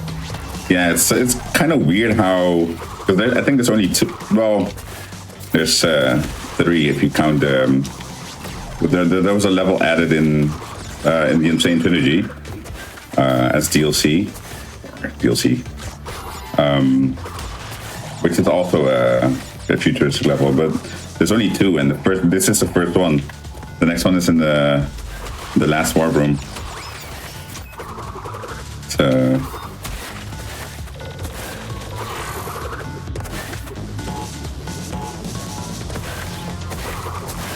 Okay. Ooh. It's a good thing I didn't jump normally. I was gonna say, this level is scary. I'm scared. Yeah, it's a lot of or things like this where you have to like either wait until the enemy is done bound, because if they're on the ground spinning, they're invincible as well. But if they're moving around, you can spin them away. But I just try to jump over them, like just to avoid them altogether. It's a bit slower because you use the death tornado makes your jump slower as well. But rather that just rather playing it safe than like losing masks is not a huge deal for me. I mean, there's a lot of levels where you can get triple mask, which is obviously faster, but it's not a big deal if you miss out on triple mask.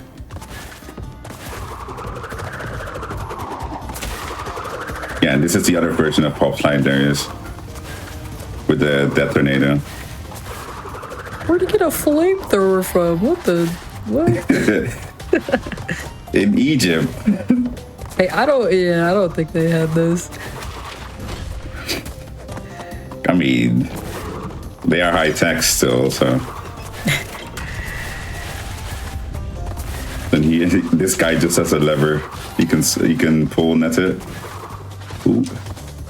Oh no! I've had it happen. There's also I've had it happen a few times where I get to that door and the door literally it slams shut, but then it opens again right before it crushes me. So I was trying to see if it would work, but sadly not. Okay. Yeah, these jumps are always a bit terrifying, so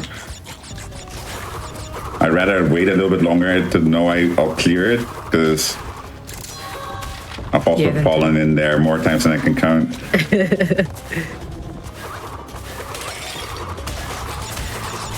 Okay. I think we're almost to the end. Yeah. Nice. Nice. I was gonna say, I'm not sure why the mummy with the flamethrower reminded me of this, but it reminds me of those like memes where it's like a picture of like the pyramids, and it's like, I don't know how they built this without like X thing. Personally, I keep seeing they're like, I don't know how they built this without the Red Dead Redemption 2 house building EP. Oh god, that's good. I forgot. Yeah, we've got these levels as well. There's two of them, I think, as well, where we basically fly around. We have to shoot down certain things. I think in this level it's blimps, and then the other one is actual planes. But the planes one is like, I remember because I've done all the platinum relics for the Insane Trilogy. I remember that level being really difficult because it felt like, obviously you don't have to be perfect, but it felt like you have to be near perfect to be able to get that platinum relic. Well, I'll talk about it once I get to that level. Not that far off, so the next boss is about to be. The next boss is also a flying level, but it's in space instead of. Oh. Yeah, and that's actually the one boss you fight as Coco instead of Crash. And the Pura, the tiger that we were riding on earlier, is going to help us all in the second phase. Yay! Yeah. This is because we hugged them earlier, so that's why yeah, it gets repaid in kind. Okay, so basically with this boss, we've got a lot of different areas we have to shoot in order to do damage. So basically anything that's yellow, and even the guns, which I try to take out as soon as possible, because if you get caught in that, it's gonna do a lot of damage. Like I got tapped once and I lost, see, there we go. I lost like 30% there. There we go. We should be okay though, I think. I'm not gonna lie, this is really, bro, is like the Megazord from Power Rangers. I'm not gonna lie. Oh my god, I used to watch Power Rangers when I was little as well. I think I even had a beat 'em up game on the Super Nintendo. And there are some good Power Rangers games out there. Yeah.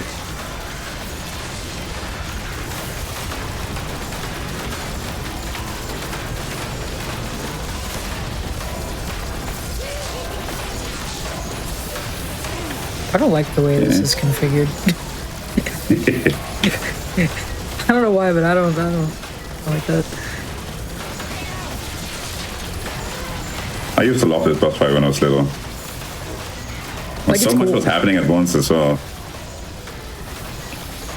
Like one of the, like I used to get confused because one of the, I probably destroyed it, but at the bottom there's like a thing that in the OG game it shot diamonds, but it took a long time to destroy them. So if the diamonds caught up to the ship, all of a sudden you would go from like 100 to like 5% because it did so much damage.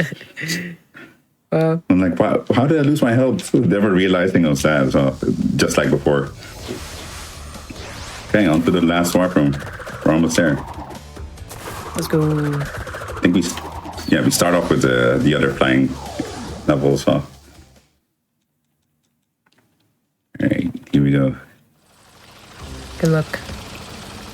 Thank you. Yeah, with this one you have to shoot both the rotors on the bombers. So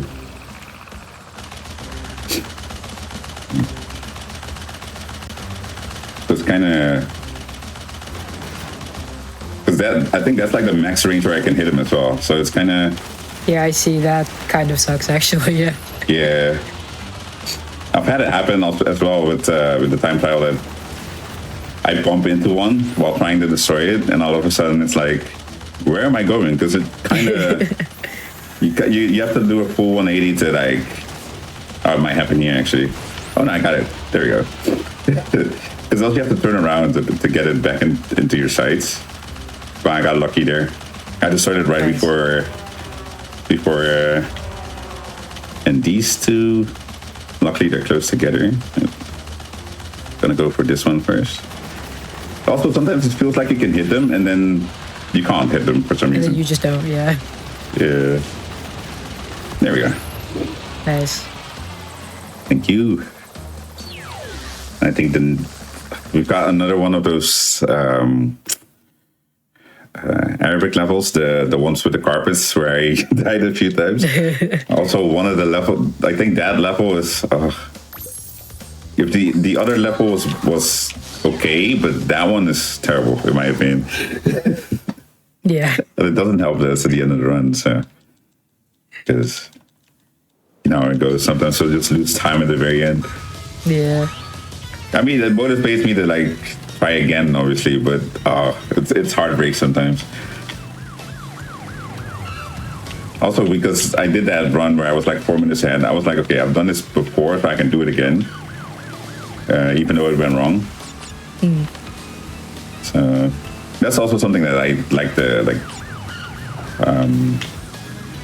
to think about, is that like, as long as you don't give up, you should be okay. You're being eventually, because you've got a sum of best as well, where you can see what your fastest time would be if you basically quote unquote had a perfect run for your skill level.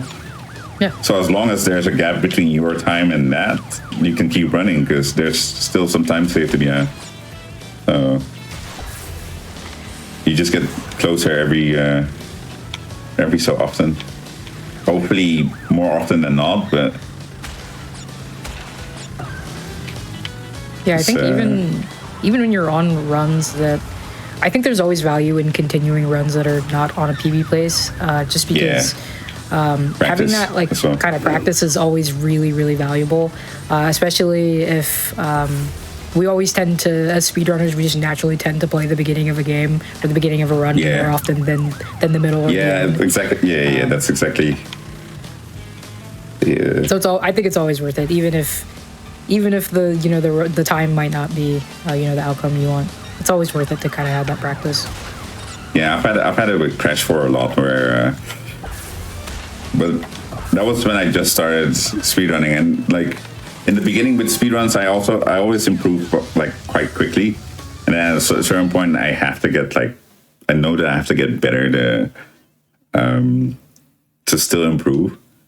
But yeah, I used to reset on Crash 4 a lot, like I've played the first level more times than I can count. And I'm pretty good at that, but yeah. I can, by the way, Cosmo. Hello. Also, hello, everyone. Had a great chat today. Thank you, everyone, so much for hanging around and watching. I'm surprised, to be honest. Like, it always surprises me how many people... Because there's a lot of names I don't know yet. Because, well, I only see them when I do a run or like a show. But like seeing familiar names is great. Barely. I don't even know if that's possible, to be honest. I remember this because in Crash 2 you've got like levels as well, where you've got like these night flies with you, and then I remember because there's like a section where you have to body slam some crates to be able to get all the crates, and I remember always messing up and then having to do that section and the section after, like I had to do it fully in the dark. Ooh. That's unlucky. Oh, that's what I meant, with the door opening and then closing, or closing and then opening. Like it wants to crush me, but it's not fast enough.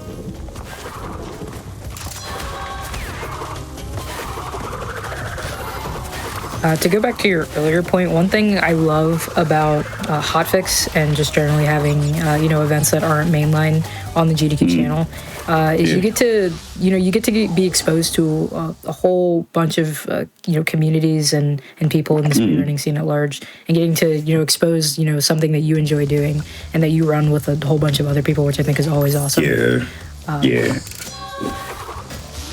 Like, I think it's cool. In my opinion. Oh, sorry. So go ahead. No, go ahead. I think in my opinion as well, like it's for me, I'm not like running here to like necessarily PB by like to necessarily PB, but it's more like I've been running a lot of different games, so I'm like happy to showcase what games I've learned so far. Dang it. Lucky. No. That's fine. It's only if You're good. And basically these runs are just like no resets, which is also something that I'm trying to do more often, because as I said, I did reset a lot, or I do reset a lot. But that depends on, like, I don't know. Sometimes I just get frustrated. Oh no, it happened again. Oh, Bucky. Yeah, sometimes I just get frustrated. I'm like, okay, I'll just reset. And then I've had it happen as well where I'm like, because I'll forget the time saves that I had, and then I'll look at my splits and I'll be like, dang, this run could still PB even though Yeah. even though I reset. Because yeah, I mean, my time saves are all over the place always. Like I'll get a certain part right and then I'll mess up somewhere else. It's just built-in time means, yeah. That's what I always say as well. It's just future time saves when things go wrong. If it's still PVs. I think trying to incorporate no reset runs as well as even just like taking breaks into your like kind of philosophy when you're a speedrunner is really, really healthy. I find for me some of my best runs that I do on some of the runs that I do, they come after I've taken like however weeks, months long breaks, and I'm able to kind of just like reset and like kind of lock it in. I don't know, like it always feels weird to be like, oh, I haven't played this game in a really long time, but and all of a sudden I PB. All of a sudden I'm like the greatest ever. But I think having that time is always, I don't know, it's just like, I don't know. That's why I'm looking forward to, because I think that's also something that I want to do. Because I was talking about doing Sonic after this, but I started with Crash 4 and I do kind of want to go back to see if I can learn that final skip. Because I think it's 2 skips. I don't know yet. Oh, this is my worst level, by the way, out of the entire run. So I'm hoping it goes. we lock it. We lock it in. Yeah. No, but I'm really looking forward to going back to Crash 4 because, I mean, it's one of my favorite games to run, to be honest, even though it's like one of the hardest ones as well. I half and half expected that I was going to hit those TNTs, but... Okay. Nice. I was scared for that guy to turn around because he would have chopped me if that. That's also a funny animation when you get got by one of those guys. I'm not trying to show it off though. They basically, I think they cut Crash's pants off basically, and then he's just standing there in his underwear, being embarrassed. I almost got hit there, but we're good. Chat was doing some research earlier. I did not realize bandicoots in real life are like tiny, like yeah, tiny apparently they creatures. are. Yeah, they're just little dudes. Here we go, final boss. Good luck. Yeah, thank you. Here we go.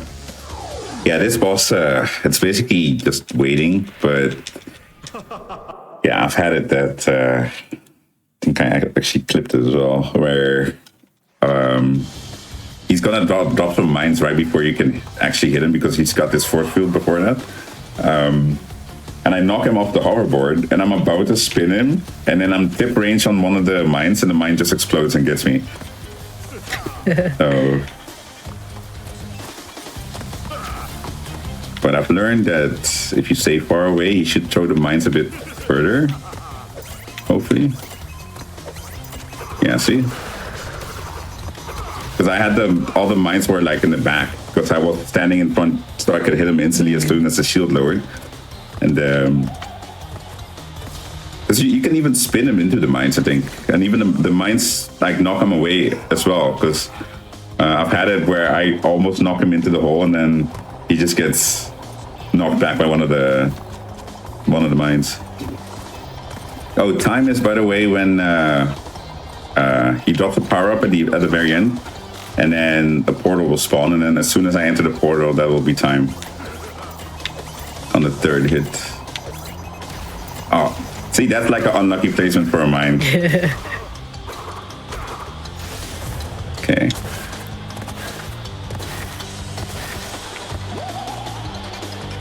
I used to love this, the fact that the masks are fighting as well. Yeah. Because first it's like a laser beam, then it's a tornado, and then they just fight there. They fight on the location that you're standing in, so it's not that hard to dodge, but it does look pretty cool. Yeah.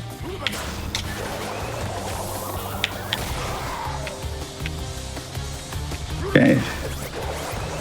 Time's coming up. Oh. Wow, that's 2 mice. I was kind of scared to go for it. There we go, we get the power up.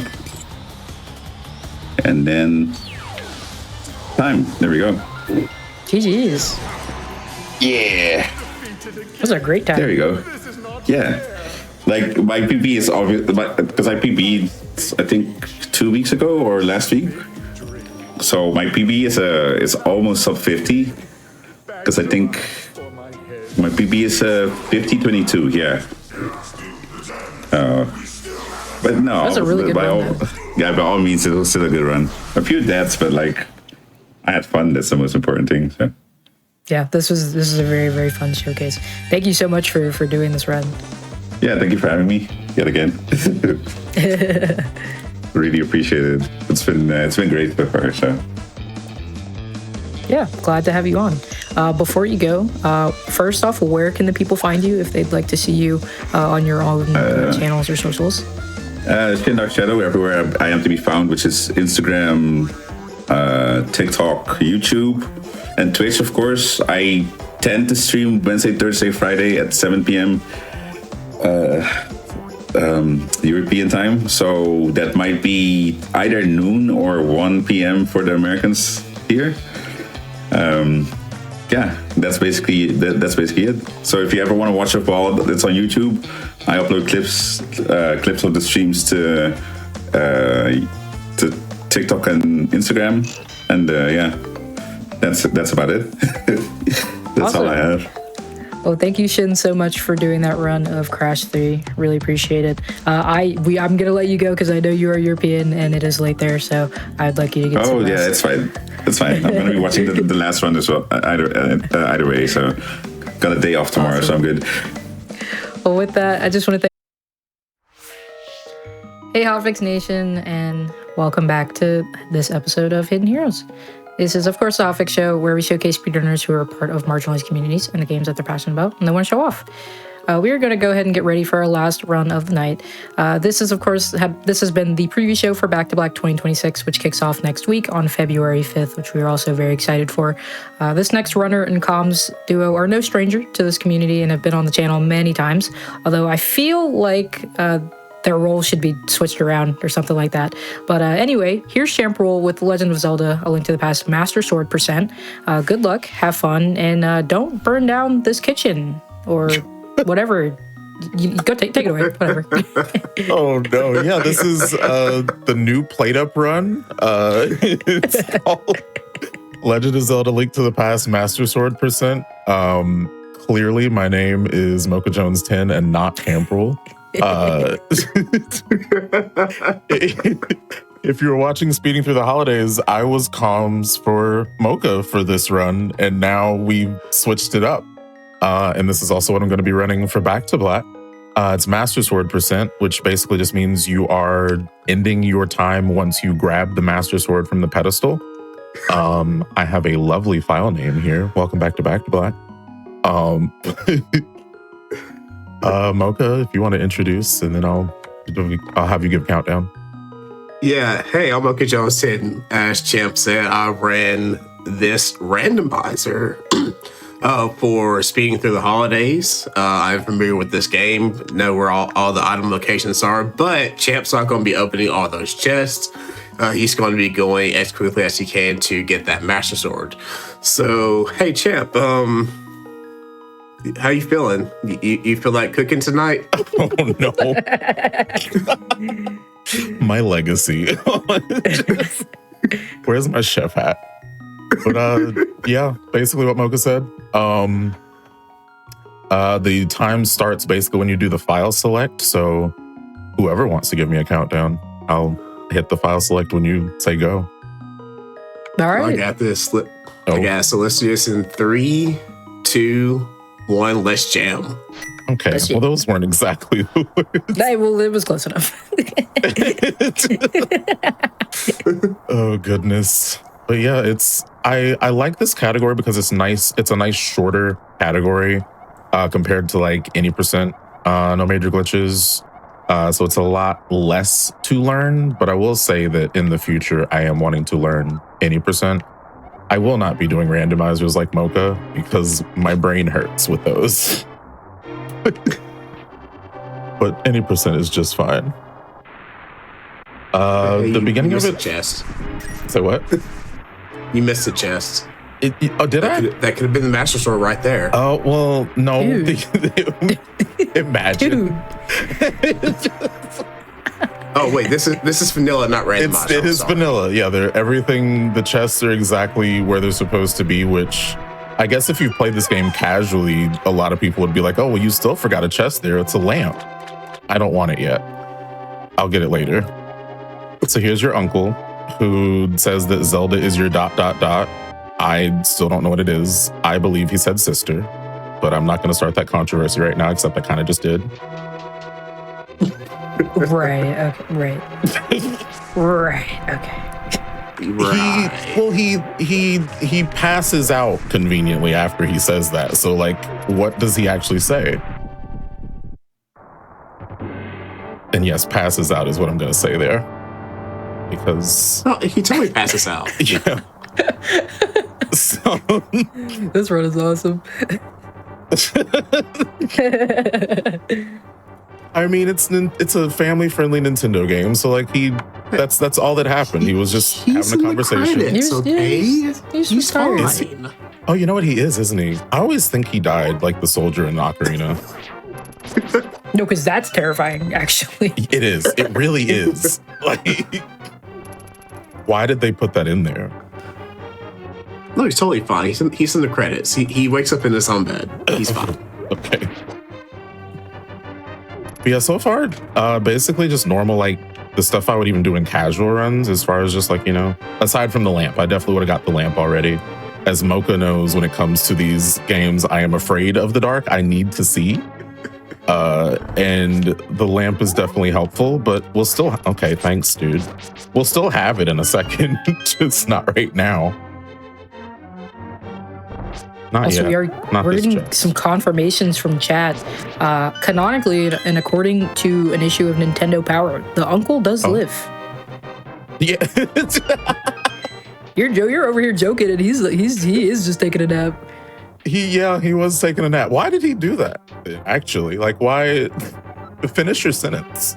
Like, Zelda is your what? No, if I'm Eevee Bears, he did fall down a well. Exactly. So give him some slack, okay? Link did the same thing, and he's just fine. Okay, but he's Link's like also 3 years old. What? Like, he's like he would live that. It'd be fine. Okay, he's like 10 in this game, right? I'm gonna say 10. I'm like close enough. 3 and 10 are slightly different. He's young. He's young. But we do see that we did get the lamp here. Magic. The lamp appears here. It's a failsafe if you don't pick it up in the house. Yep. There's also another room that we skipped in the sewers earlier that could also have the lamp, but it's literally like if you didn't get it the first time or the second time, you can get it when you're in the jail cell with Zelda. Which, like, if you just don't get it then, as a kid, I could imagine that this game would have been very miserable to start off. Yeah. It's like, I can't see what I'm doing. It's like, well, you had 3 chances to get a lamp and you decided not to do that. Dude, my lamp. Which, in Speeding Through the Holidays, Mocha just walks through rooms without lamps. It's not in logic per se, but I will say that Zelda was my light at one point. Yeah. Okay. I mean, if it works, it works. I don't think so. Well. Like, I'm sure her jewelry's very shiny and whatnot, but Not her jewelry. yes. Her bedazzled nails, because they definitely had that in Hyrule. Right. Yeah. I hate this room. Can I be real? Like, if this room didn't exist, that'd be great. The rope room in the back of Escape is kind of bad. Yeah. Because those do, like, I believe 1 heart of damage to you if you get hit. Yeah. So that's just evil. A little bit. Oh, I think 5 well, of it's those half a in heart. there. I wanted Is to it show you it half? was Yeah. half a heart. That's why I did that. I can't get too much in there, I okay? wanted to show you this half hour. I like demonstrating for GDQ. Please don't. Okay. I also hate Keese. Maybe I just hate everything in the sewer and everything that. Can you move? It wasn't even him. Never mind. You're fine to stay where you are. Reader's over here being evil. I'm doing everything that this princess has told me to do that woke me up out of my sleep. I guess my uncle woke me up out of my sleep, but then, like, she didn't let me go back to sleep. Right. Right. Okay. Right. This room, if you hug the right wall, you skip a dialogue box where she's like, oh, you got to pull the lever on that wall, and doesn't say which one. Nintendo, the That original one. Trolls. Hey, that one. That one. Literally, Kronk was not at fault. We're out of Escape. We're out of the Escape. Where Champ's gonna open this chest, and it's gonna be the map, right? No. The all beloved map. It's not the map. We just leave it, right? No, it's a heart container. Oh, it's Sane card, that's right. Hey, And did then you we're gonna go to understand that? Kakariko and do all those checks right now, right? We're not doing any of the Kakariko Village checks. We're actually What? not gonna see Kakariko Village. Dude, what? Wait, what?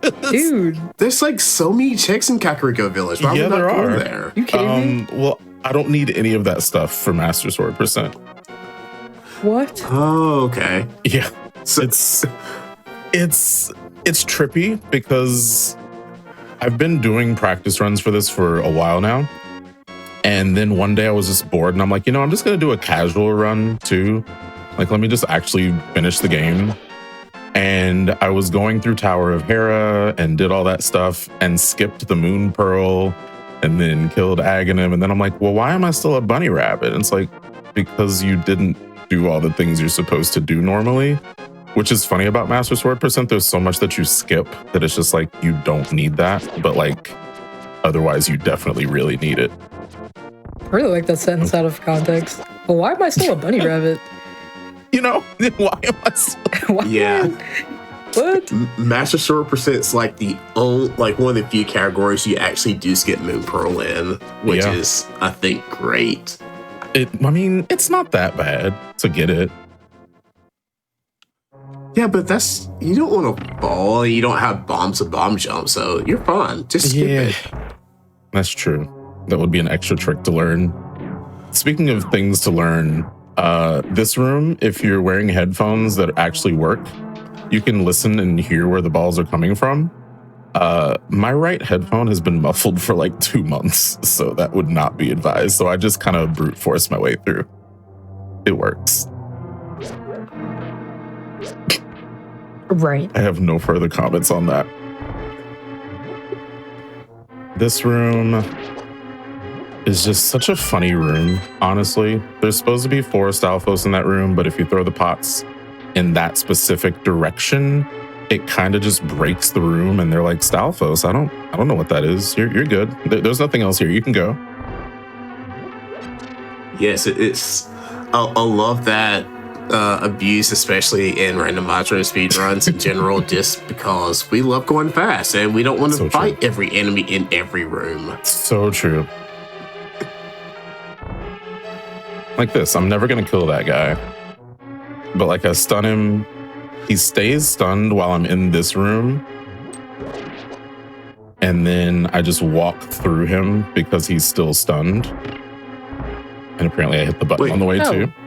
All right. Wait, this is what this room looks like? Yeah, you don't need this room.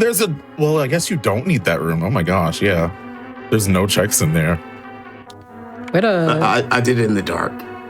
That too. Speeding through the holidays. Oh, geez. Okay. I did everything bad there. Let's just still try to get through. No? Okay. Well, that's nice. dude, your hearts. And that Igor is not in a good place. Not at all. Not remotely.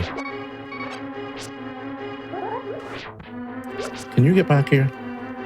So what Champ is trying to do is Champ is trying to damage boost to pick up the pot and also to hit the button, because you have to kill all the enemies in this room to hit the button.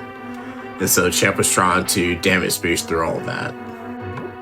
In the game said Which no. you should be able to now with that much help. But yeah. Okay, maybe I can't even do anything. Goodness gracious. That's right. We do a little bit of trolling. It's fine. You know, we're not losing much from that.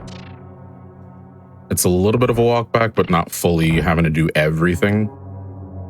Which is why that's actually not why the estimate's the way it is. The estimate's the way it is because of Trolldorm. Moldorm is my least favorite boss, probably in the whole game, even when you're doing the entire game. And period. Yes, Moldorm and Moldorm 2 are the worst bosses in this entire game. I don't hate Moldorm 2. Is that weird? Okay, look, if you have the hook shot in Moldorm 2, it's fine. If you don't, it's questionable. Even without the hook shot, it's just like, it's only, 3 hits? Depends on if you have what your gear is also. Well, in vanilla... In vanilla, you're going to have quite a few chests or swords at that point. That's true. You can either have Temper Sword or Master Sword or Butter Sword at that point. Yeah, I was going to say, what's the government name of Butter Sword? Yeah, there it is, Gilded. Imagine knowing the government name of that sword. I know Bacon Sword and Butter Sword. Tempered and Gold Sword are their government names. Yeah, I don't need that. So we might actually burn down the kitchen then. We're not burning down the kitchen. What? Well... Right, okay. Right. That time I was like, we're good. I am going to get the safety fairy a little bit later just because of that earlier death. I shouldn't need it, but it'll be nice. So now we get our first item, which is the bow. Oh, Anarchy, by the way. I feel like I've done this with you a few times that I give like weird segues. I have quite the segue that I'm building up during this run for you. Okay. I'm so excited. I love a good segue. So you know what? I'm ready. For anyone that wants to know where the segue is going to end up, it's going to end up actually promoting Anarchy at the very end. Well, I don't know about that. It will. Whatever. You will see. I gotta stick around for this, okay? I gotta see where this you're going to stick around. I would hope that you stay on the stream YouTube commentary for. I'm not here for just 15 minutes. No. This isn't. You don't get work breaks. Oh, my man was ready to clock out. Oh my gosh. All right, we are heading to our first boss, which is Armos Knights. Armos Knights is fun. Yeah. They are a mathematical boss because they go in a circle. That's your logic there? Mathematical. Yeah, they're mathematical boss because they go in the circle. Forget on everything. I do wonder, like, how do these work?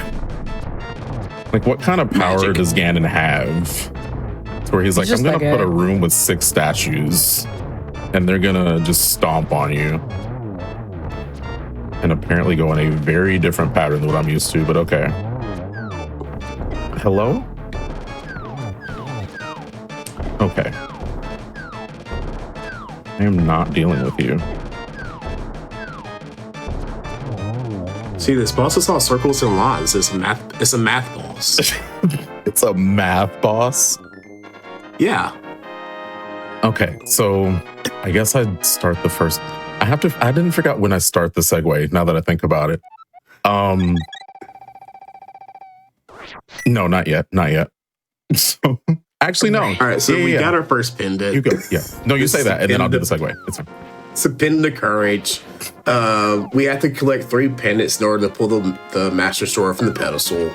With that green pendant, we can go to Sahashala here and get the best item in this game ever, which is called the Pegasus Boots. Pegasus Boots makes us go fast. Best item? Okay, hookshot's the best item, but for speedrunners, for speedrunners, Pegasus Boots is the best item. Fair. Which, like, it is funny that Link just does not have the ability to run until he gets boots. Like, it's just like in Pokemon. You don't know how to run until your mom gives you running shoes. But, like, why is this the case in either of these? Why do we not know how to run as a 10-year-old? I said he was like 3. Like, that's not like a. It takes a little bit for those fine motor skills to kick in. Oh my gosh. Okay, I guess we'll say he's 3. Even though, like, this is a lot for a 3-year-old. Hey, when my nephews were 3, they were just kind of doing anything, so I'm not surprised. Running? Well, I guess, did they have on boots?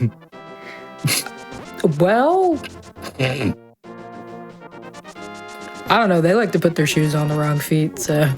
It's fair. Who knows? Hey, that could affect their running. That's true. That is true. We're coming to CAC. We're technically in CAC right now. I mean, like, the bottom half, there's only 2 people that live, or I guess that family lives here. And then the treasure guy. But we do need to come here to get the Book Medora, so we can get into our 3rd dungeon, which is Desert Palace. So, you're one of those. You consider escape a dungeon? About me already. Is escape a dungeon to you? 2nd dungeon. No, escape's not a dungeon. Okay, so escape is an experience. Thank you. So, in my chat one day, we were trying to figure out like how many dungeons were in this game and trying to see if I could do it off of memory.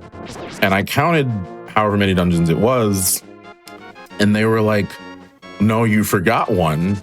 I'm like, "What do you mean?" And they're like, "Well, according to Wikipedia," and I'm like, the most trusted source, escape is a dungeon. And I'm like,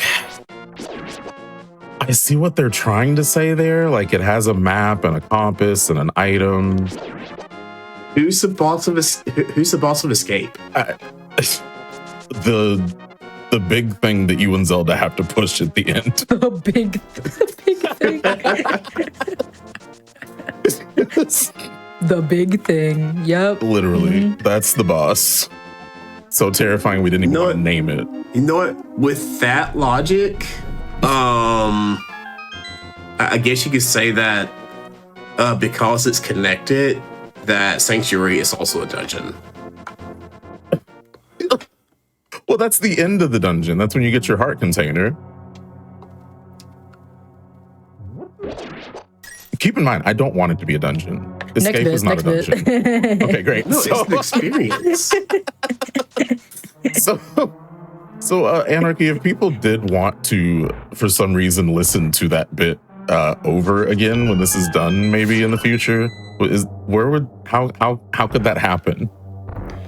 Hey, so there's this YouTube channel. It's called youtube.com/gamesdonequick. And that is the place where you can catch up on anything GDQ that's gone on in the past, whether it's mainline marathons or hotfix shows like this one. So if you're watching this on the YouTube, consider liking, subscribing, hitting that bell icon to get the notifications, or even becoming a channel member to support GDQ channel, which we really appreciate. So. Ooh. That would be really helpful. I could learn about the boots again. Just so much. Talk about how what makes a dungeon, what doesn't make a dungeon. Well, no, I kind of agree that bit. Are you lying in 4K about going to Kakariko? Well, like, we barely, like, we didn't even see, like, the sign. Hello? Can you not grab me?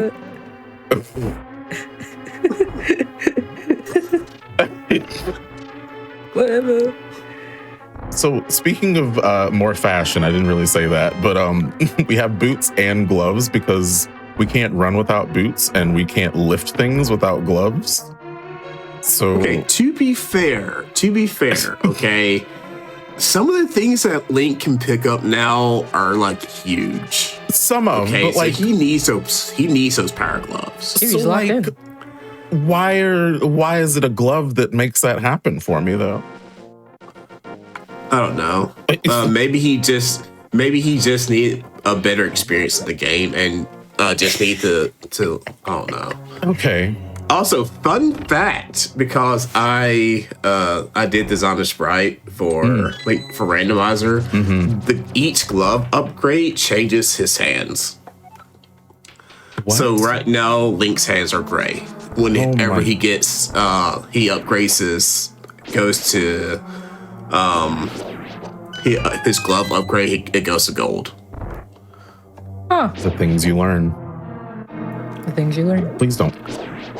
I hate everything in this room. I don't. Be nice. Why can't I think of time spent in a moment? Yeah, tell us more about your sprite though, actually. I would like to hear about that, yes. Oh yeah, The so one I with the designed the sprite? sprite for It doesn't Links to the work. Past randomizer. It's called Baby Fro. It's pretty much Link that has an afro. It's awesome, and you should use it.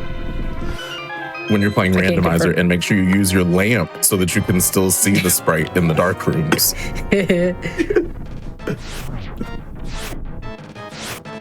But our second boss, because it was our second dungeon, Landmola, not really my favorite concept of this game. I feel like I'm saying that a lot. You know what I just realized? What? I just realized that the bosses in the light world,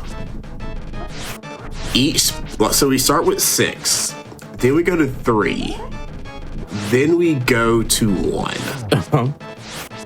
Okay, man. Okay, light world is all about math. What?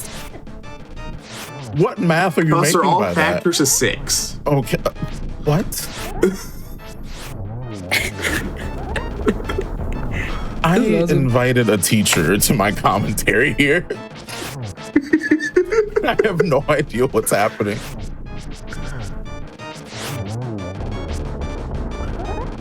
But we are almost done with Limoless. Whenever there's only one left, it, as opposed to spitting out 4 dirt claws in the direction, it spits out in all 8 directions. And Champ took that down like a pro. Has the pendant of power. The blue is power in this game, not courage. Wisdom, which is weird. But we are 2/3 of the way done. Yeah. I messed up the segue. No, you didn't. I did, because it didn't end up circling back to you. It was supposed to somehow be from, the boots, the gloves, Link so fashionable, to like the YouTube channel. There's a fashion panel on the YouTube channel that you can watch. That's literally what was supposed to happen, and none of that. Yeah. Hey, I saw the vision though. I did see the vision, but that is also on youtube.com/GameStuff. It is a whole fashion panel. There's a lot of really cool panels from GDQ as well. It's very fun, very great event. So. Wait, there's an outside the castle? Oh my gosh. What do you mean? Huh? What? There's nothing in the randomizer that prevents you from going over there.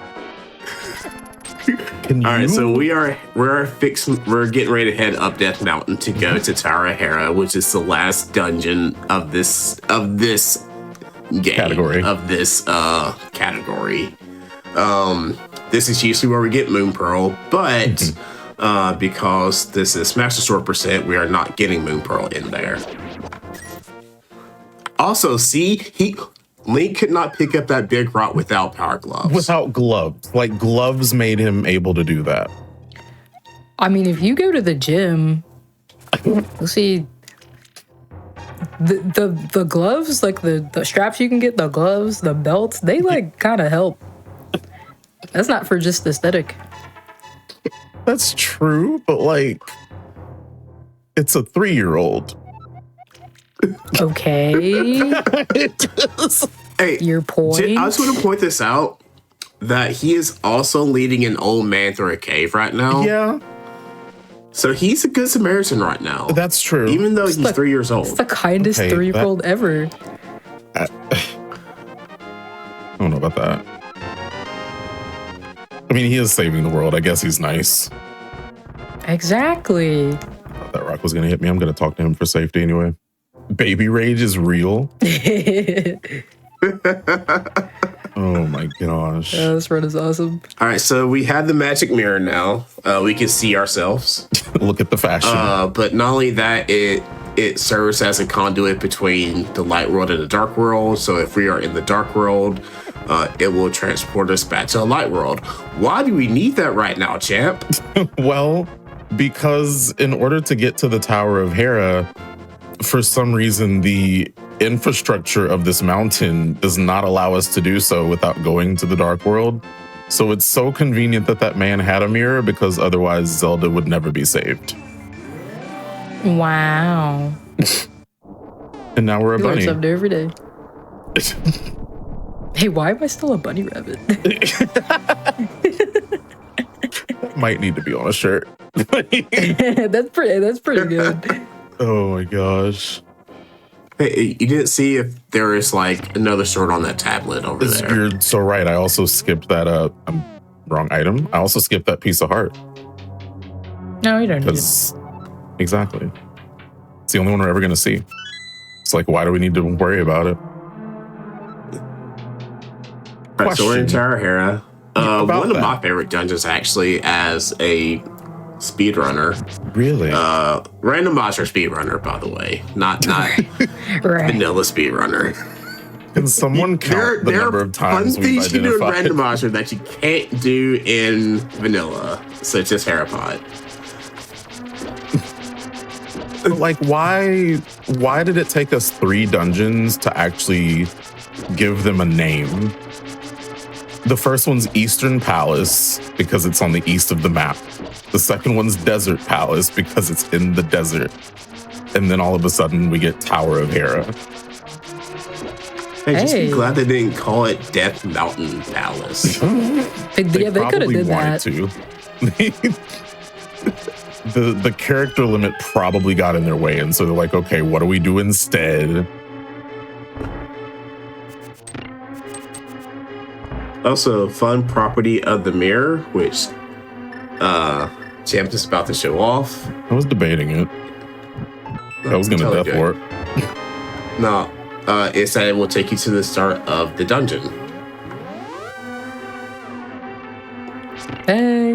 Which we really need to get to because basically there's a lot of walking back up here otherwise. Speaking of things I hate, these guys. Yeah, Right. beetles are not fun. No. Like their bounce property is just too much. More sentences for shirts. You saying that how? No, I'm not. I'm not saying it. Not saying it. Okay.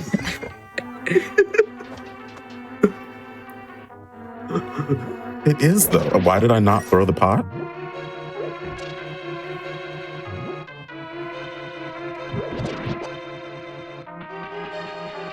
All right, we're coming up on the absolute worst boss of this seed. I mean, Literal. of this category. Of the game. And Right. yeah, of the game, yeah. And Moldorm, affectionately known as Trolldorm. Moldorm, you have to hit 6 times with Fighter Sword. That's your starting sword. You have to hit his tail. As you can see, Moldorm has an erratic pattern, and if you get hit by it, you bounce way away from him. And if you fall down that middle hole, you fall down 2 floors.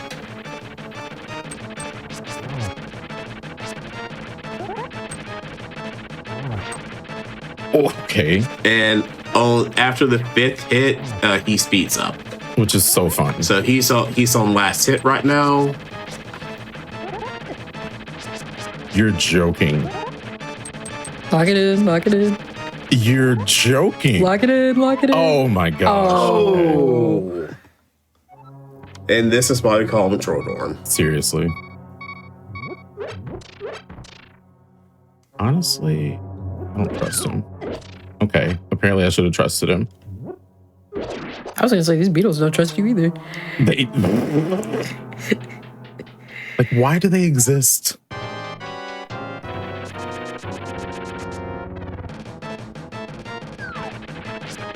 Seriously though, this is the part of the entire run that I practiced the most because Trolldorm is just disgusting.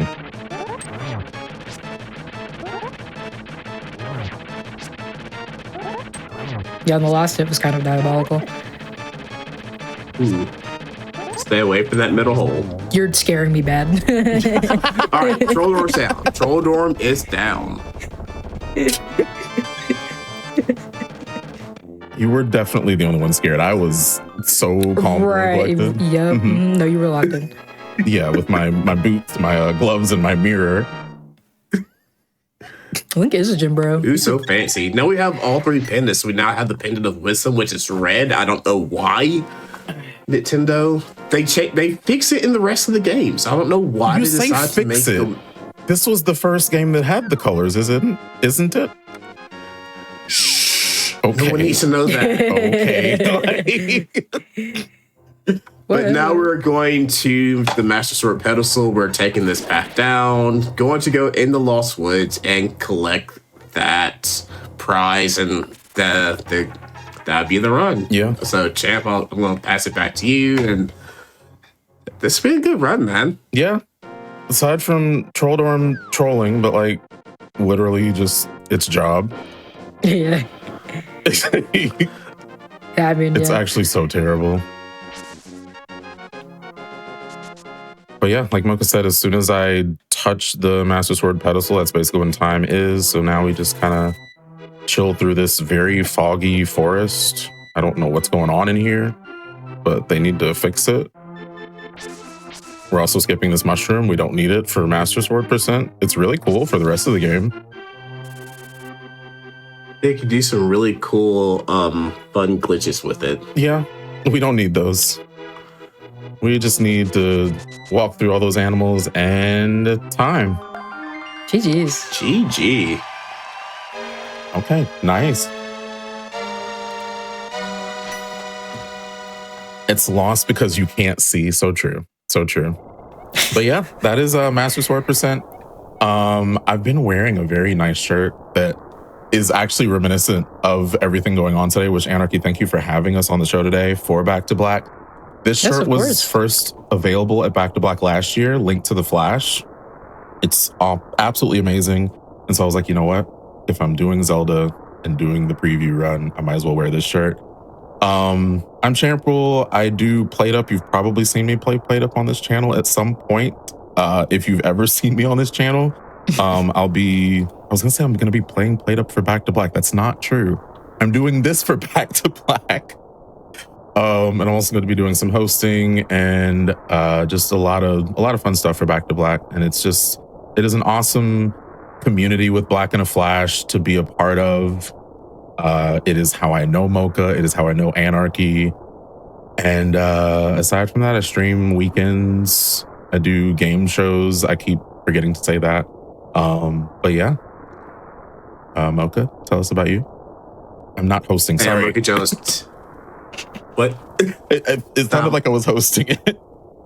Oh, I mean, we're all hosts. Anyway, I'm Mocha Jones 10. You can find me on Twitch and YouTube and at Mocha Jones 10 on Blue Sky at mochajones10.blacksky.app. Nice. Yes, blacksky.app. I run various speedruns, running Octopath Traveler 2 for Back to Black. And I'm also hosting this next week. So you'll hear a lot of me and Champ next week. You sure will. Again, as Champ said, I've got to know him and Arky through the Black and the Flash community. If you're not involved with the Black and the Flash community, you definitely need to check us out. I believe there is a command for Back to Black. If you want to join the Discord, there's a Discord that you can join.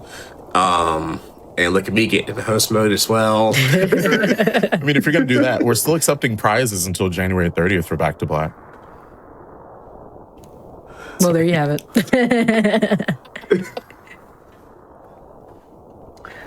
And remember, Back to Black starts February 5th. Mm-hmm.